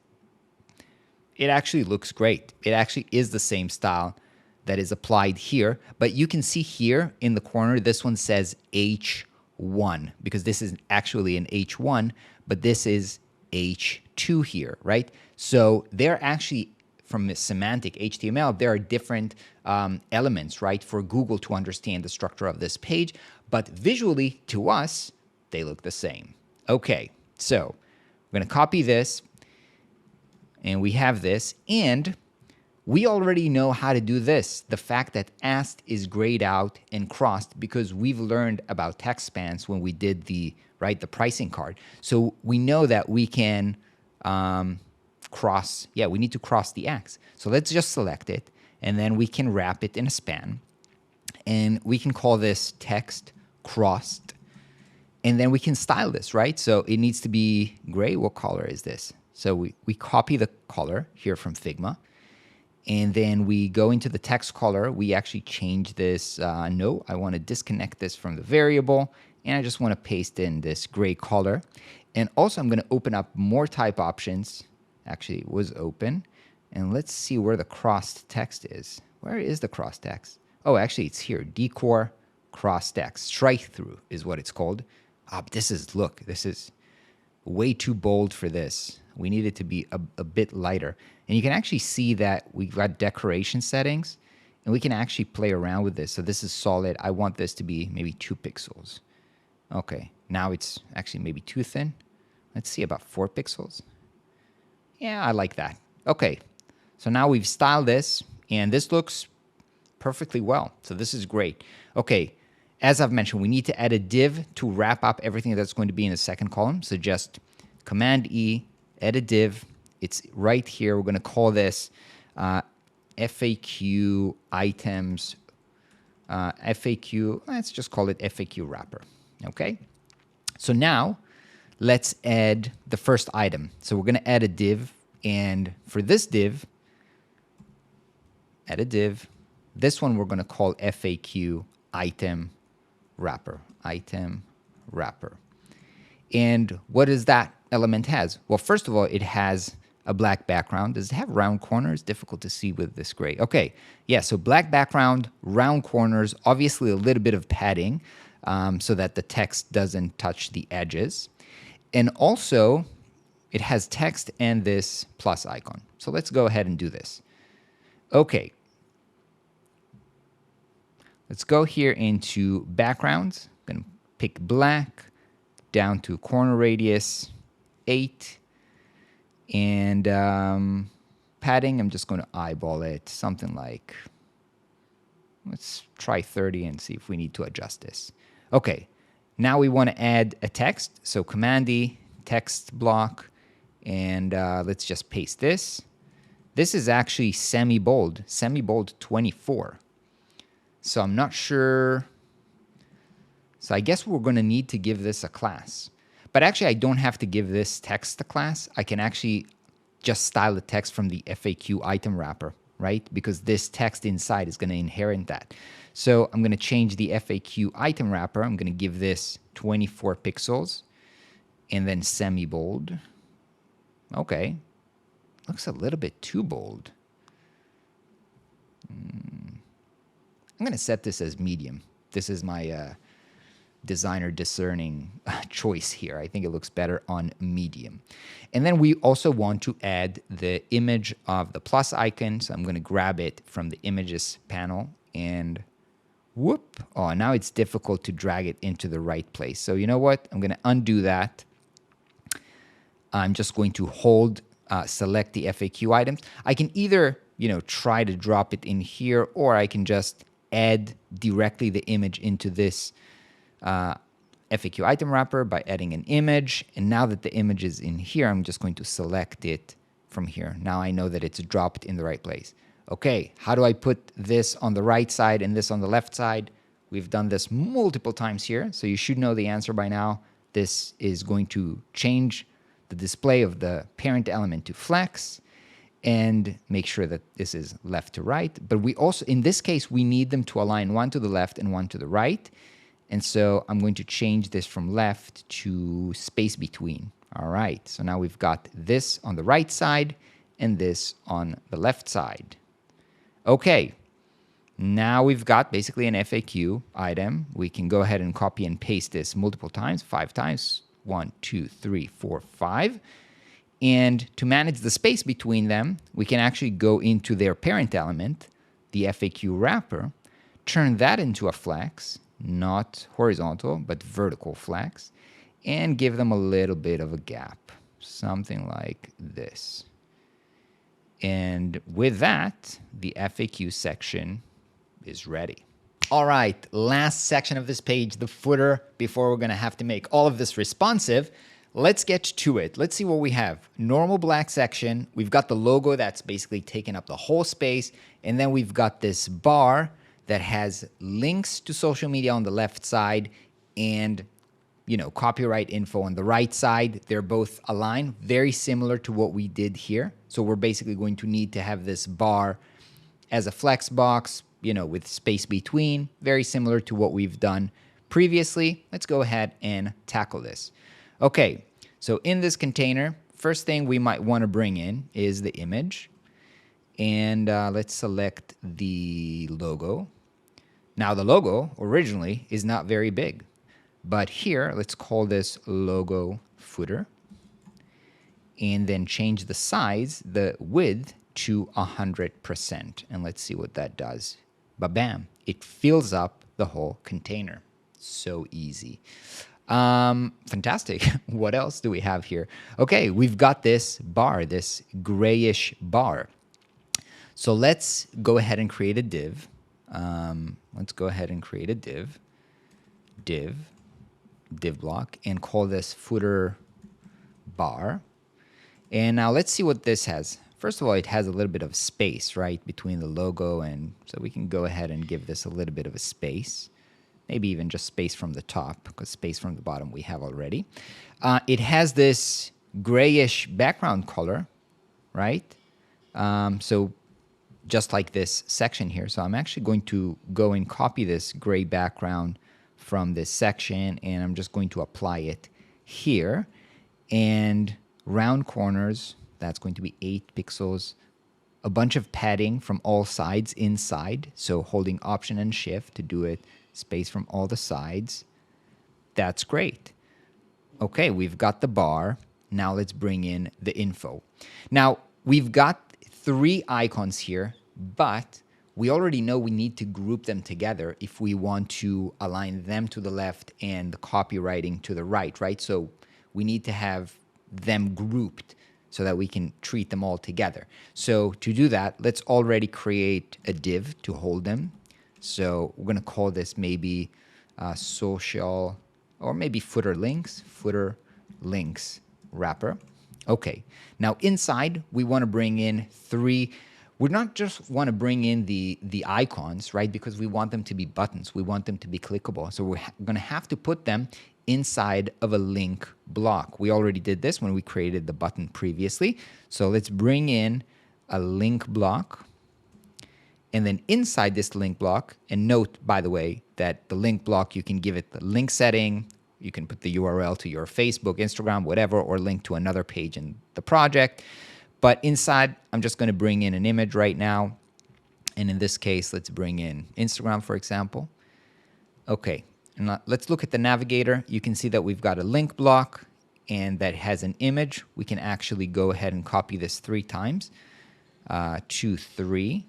And just change this to YouTube, I guess, and then change this. Of course, each of them will give them a different link, obviously.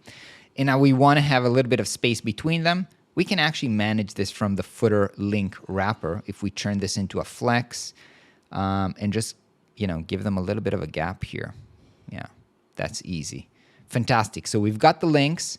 Now the other element is this copy. Let's just copy this, and let's bring in the element, not inside the footer links wrapper, but inside the footer bar. So let's add a text link. Not a text link. Sorry, it's just a normal text. Undo that. Just bring in a text block. Fantastic. This is actually a small text, if I'm not mistaken, right? Body small, which is a class that we should have here. Small. Text body small. Fantastic. Okay, so now we've got these 2 elements, but they are not one next to each other. So to organize them, let's turn the footer bar into a flex. Yes, horizontal flex, but not left aligned, but rather space between. Again, very similar to what we did here in the FAQ wrapper. This is going to align to the right. This is going to align to the left. And I want to say we are done, but because I am an annoying person, I can tell you that we gave this too much of a padding. There's too much spacing here. This needs to be a little bit slimmer. Okay, a little bit more padding left to right. What do you care? What do you care? Just great. Okay, fantastic.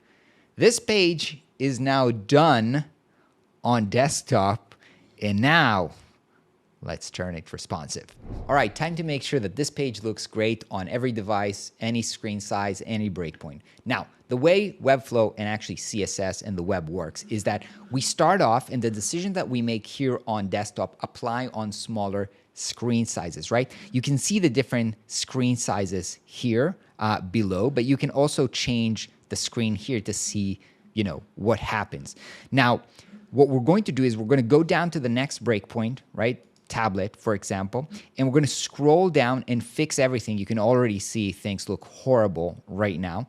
So, and all of the changes that we're going to do here are going to automatically apply in the mobile breakpoint. So hopefully if we fix things here, we'll have less things to fix here. If I would just jump down into mobile and make adjustments here, then we're going to still have problems on tablet. All right. So the way to do it is go down and slowly go down. We're going to do this, section by section. So let's begin. Going into tablet, and let's look at, first I'm going to look at the hero section, and then I'll deal with the navigation. Now, luckily, again, we have the design here. Now, we don't have all of the breakpoints, right? We don't have tablet, for example. But what I can see here is that when we don't have enough screen size to fit the image and the text side by side, which is the case here, actually, what we want to do is we want to put the image on the top and the text below, and the text should probably be smaller. So let's see how we're going to do this. Basically, we realize that at this point in mobile, we don't want to have 2-column grid anymore. We actually want to change this to a 1-column grid. Now I can go ahead and make changes here to turn this into 1 column, but in general, and I think it's going to be so much easier for everything that we do down the line, because we also have, here columns, here a grid. It's just going to be easier to turn everything into a flex box that just organizes things horizontally. Sorry, not horizontally, but actually vertically, right? So let's turn this into a flex box. And again, not horizontally, not left to right, but top to bottom, vertically. Now we've got this in a single column. Already it looks better, okay? But we have a different problem, which is we want the image to be at the top, and right now it's in the bottom. So it's basically starting from, because here in the navigation, this content comes before the image, then it is being displayed first. But one thing that we can do when we are in a flex display, we can choose the image, and you can see here that we've got some flex child, properties that we can change here, including order. So I can just choose, and right now I'm selecting the image, I can just choose this to be the first element, right? And if I click make first, now you see that this image is first here. And this is great. This is what I wanted. So order is right. Let's make the text a little bit smaller, right? Now, again, I don't have the right sizes here for tablet and everything, so I'm just going to wing it a little bit. Let's turn it down to 80 or something, maybe 72, maybe 70. I just want to fit it in one line, 64, in 2 lines, maybe, sorry, 64. Oh man, it's difficult to fit this into 2 lines. Okay, so 60. We do have too much text here. Now the text is managed from the, I think, hero, here with the gap. So I can just tighten up, the gap here. And I think this hero testimonial actually has this padding. So I can really reduce the sizes of the spacing here. And look, it's not ideal to have such a big image that's hiding the text, but I'm just going to keep it like this for now. The rest of this looks good. We've got the same problem here as well. So I'm just going to choose the meet grid and turn that into a flex that's going top to bottom. And yeah, because basically this is also what we want here, right? So already this looks much better. Okay, so I would say the first 2 sections are okay. We can talk about maybe making this text a little bit smaller, text large, but it's actually okay. So I'm not going to touch it for now. Okay, let's talk about the navigation, because the navigation is quite something that we need to think about, right? This is the design of what we want this to be. So we want a whole, screen basically to open up, including the get forecaster, including this image that we have here. And this is weird because these elements, like the get forecaster and the image, were actually not elements that we had here. So we're going to have to make sure that these elements are only visible on mobile, but they're not visible on desktop. So let's go ahead and see how we can manage that. First of all, by the way, the logo here I think is a little bit too big. So nav logo, let's make it smaller. Let's make it, I don't know, 250. 250 is bigger. So then maybe let's make this something like this, 180. Now, Webflow automatically create this menu button for us. And if we're going to go here into the settings, we can go ahead and show the menu. And this is basically what's going to happen when people click it. So here are the links that we had in the desktop. But this is, man, this is so ugly, right? So we got to fix this. So let's open up just to see how things are structured. We've got this menu button. Okay, that is okay. And then we've got this nav that includes all of the link. So let's go ahead and style them. Okay, first of all, let's start with the menu, the nav menu. Let's go ahead into style. Let's give this a class nav mobile menu icon. Let's go ahead and remove this gray background that they have here. Let's just remove the opacity so we don't have anything. This is good. In general, though, I think that we want kind of like a black background for everything that's going on here. So instead of this, let's go ahead and this actually background is probably coming from the nav menu, right? Let's give this a class nav menu. And let's go see if the background is coming from here. Yeah, so the gray background is coming from here. This, I think I'm going to turn this into black. Okay. So now let's see what we have. First of all, we have a new element, which is this image. So we basically need to add an element here into the nav menu. Let's add an element. Let's call it image. And let's basically select, which image is that? I guess it's this one. Oh, that's huge here. Okay, let's call this mobile menu image. And I'm wondering if it's too big. Maybe we need to make it a little bit smaller by just selecting a shorter height, maybe like something like 250. 250. I do want it to take up the whole width though, so I'm going to set the width to 100%. Now it's stretching. That's not really nice. So you can see here that we've got the fit is trying to fill in, right? So it's trying to squeeze the image to fill in the whole space. Let's just set it to cover, right? And what that does is you can play around to see. Basically, it changes how the image is being fit inside of its, container, right? So I just want this to be cover. I think that's okay. Let's give this a little bit of a padding, top to bottom, and round corners 8.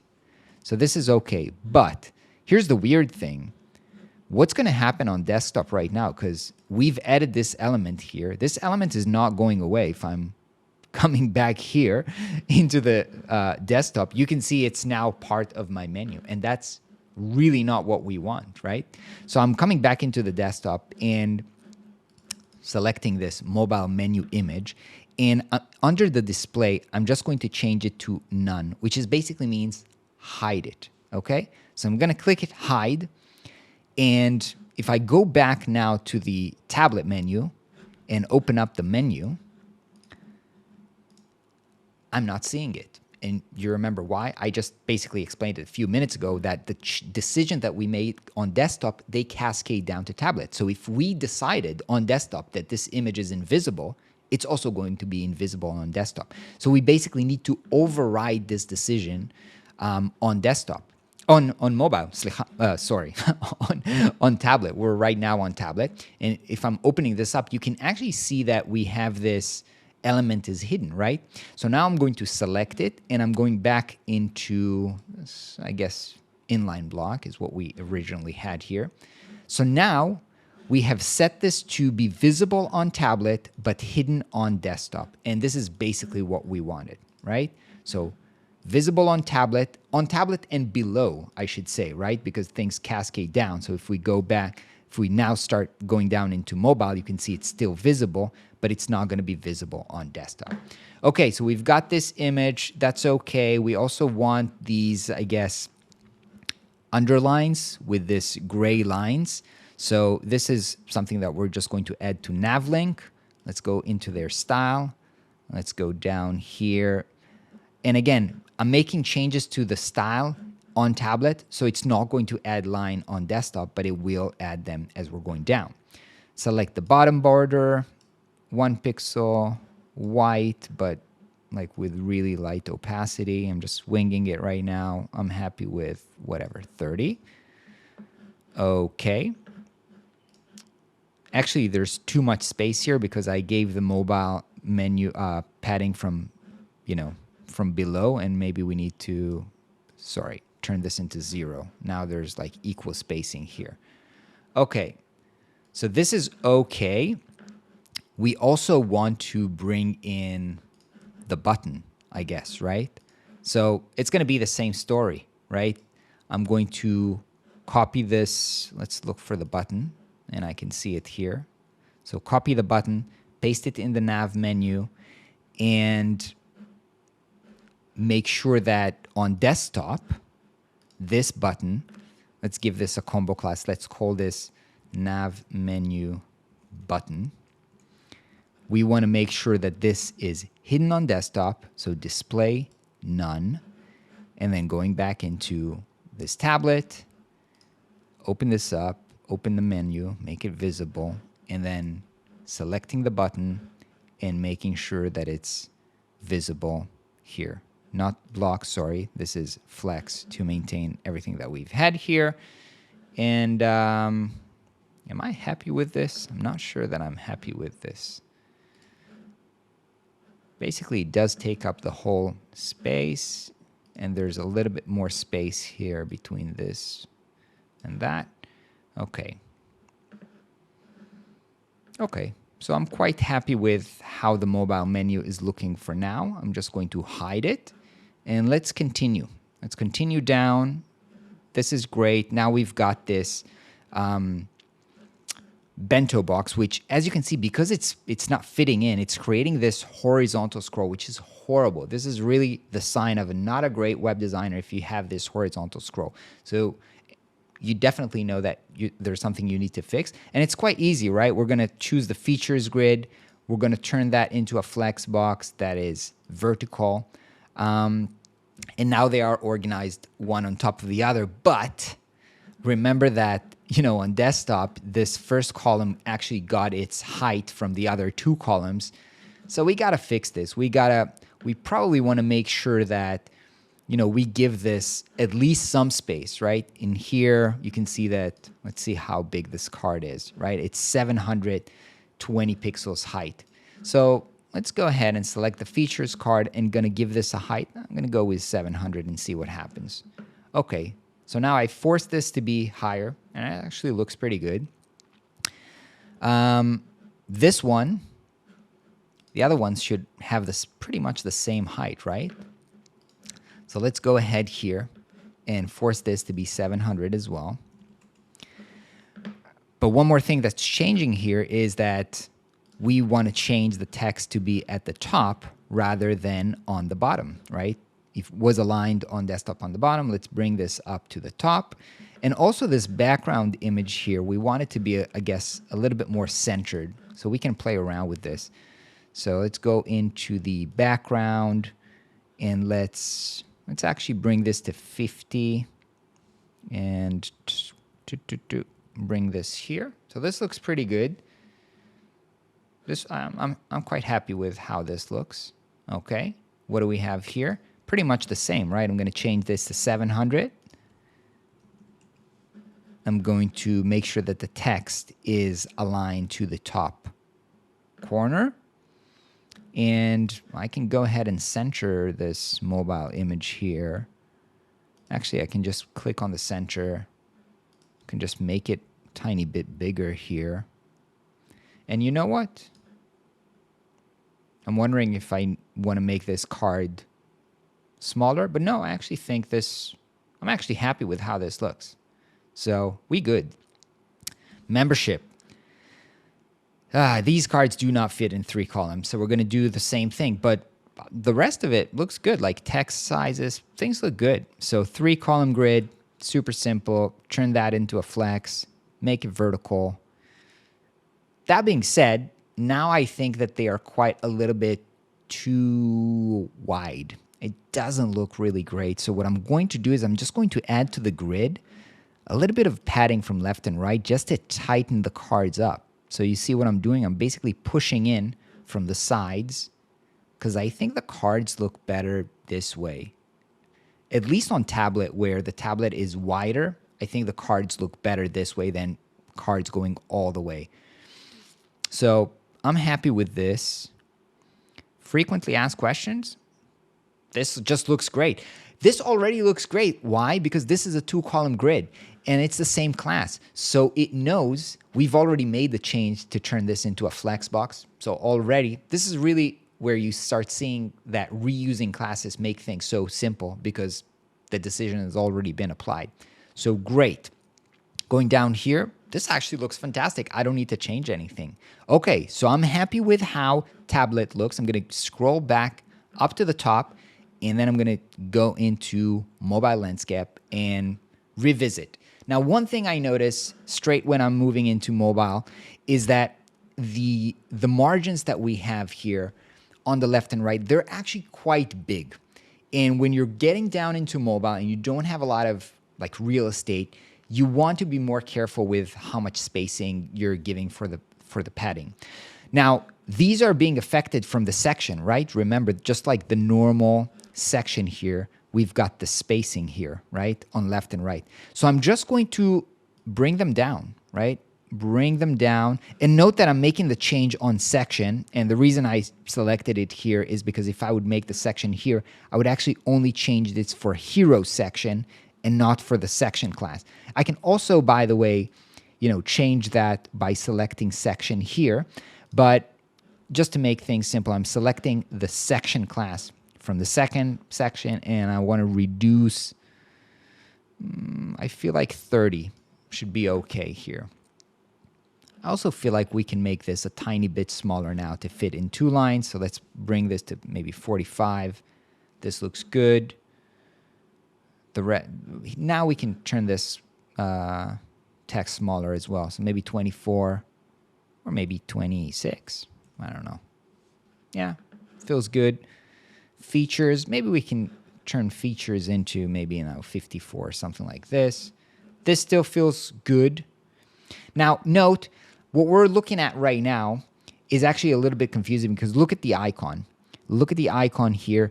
This is mobile landscape. So while this looks great here, we have to remember that people are going to look at it quite like this or something like this. So I think at this point, we want to make the cards, a tiny bit smaller, something like this. And this is interesting. Now we need to rethink, well, do we actually can read the text when it's on the image this way? We probably want to change it, right? So let's go into the background image. Now we set it to cover, basically, so it's just trying to fit the image to the best of its ability. I'm going to change this to custom so that I have more, abilities to change where the image is positioned. Let's put this at, let's see what happens if we do 60%. No, this is too small. So maybe just what happens in 100%. Okay, 100% is good. And I'm just going to change. Yeah, I want to have the text in the sky. So this looks good. And of course, you can play around with this. But my point was I want to make sure that the background doesn't hinder me being able to read the text. And now I feel like this is much better. And this is, let's say, 400 pixels height. Let's make this consistent here as well. 400. No, actually here we do need to make sure that we have space above his head. So I'm happy with this. This we can definitely make shorter. So this is great. Membership. This text we can definitely make it smaller. So note, I don't want to make changes on text alignment center. I do want to make changes on the text size medium. Now, if I'm selecting this, it's basically going back into desktop. So don't want to do that. Just want to make sure that I'm affecting the mobile of text size medium.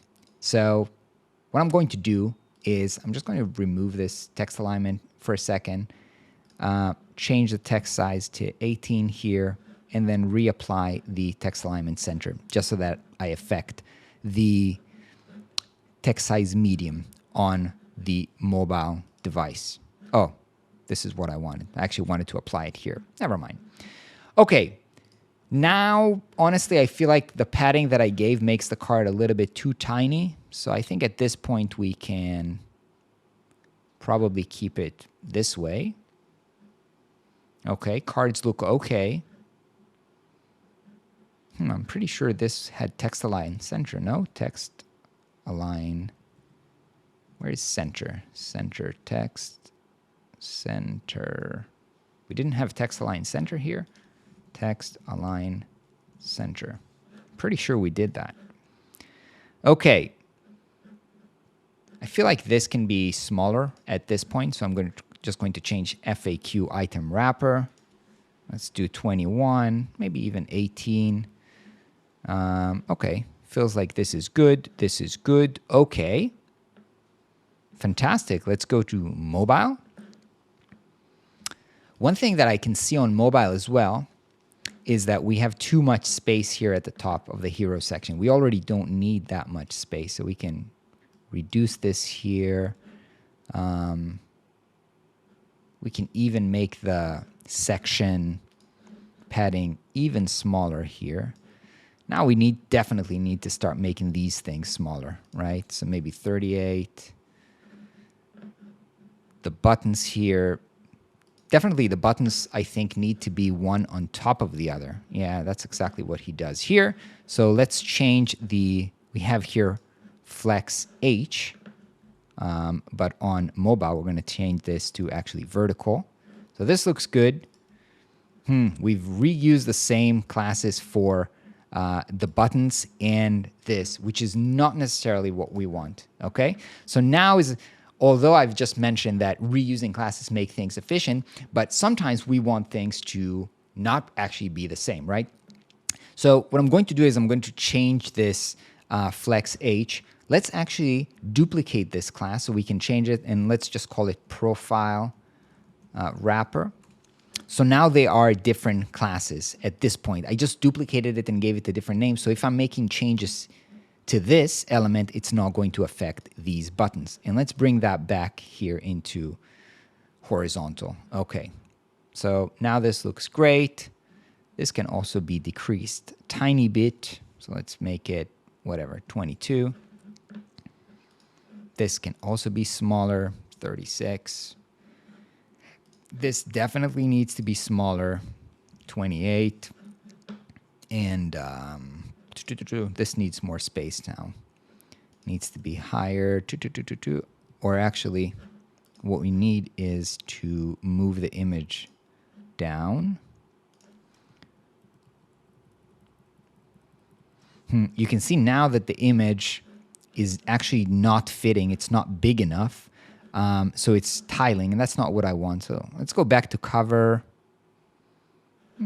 Almost good. I think it will look good if we make this higher, right? And also we can tighten up spacing here, right? So what feature card, what gives this space, right? This features grid has top margin, so we can reduce that. Now, by the way, we're on mobile. So now we're back at, vertical phone that has a lot more space. So this layout makes sense. This is a little bit too big, this person, I think, here. So let's make him a little bit smaller. Let's make it 600, maybe. Yeah, I think that looks better. Also, the phone here, we need to make it smaller. 300, no, 200, 250. Okay, that looks reasonable. We can make this card tighter. Okay, fantastic. Okay, here we definitely do not need this padding, and that makes the card look great. And what do we have here? So here, here what I think is that we don't have enough space between the plus and the text. We definitely need some space. So remember, this is organized by a flex, but we didn't add a gap. So let's add a gap. And now that there's a gap, you can see that we have more space between them and it's a little bit more readable. So this is great. This does not look great here in the footer. So let's also change that from a horizontal flex maybe to a vertical flex, and maybe let's just center it and add a little bit of a gap. I don't know what Matt did here in the footer. Let's see what he did. Well, he maintained it left and right, but honestly for us, we can see that it's not really fitting. And I think that this layout really is better. And with that, I would say we have finished building this landing page and making it responsive. I hope you learned a bunch. I hope you'll come back for more. Go dive deep into Webflow. This is such an amazing tool that enables you to build amazing websites. See you in the next video.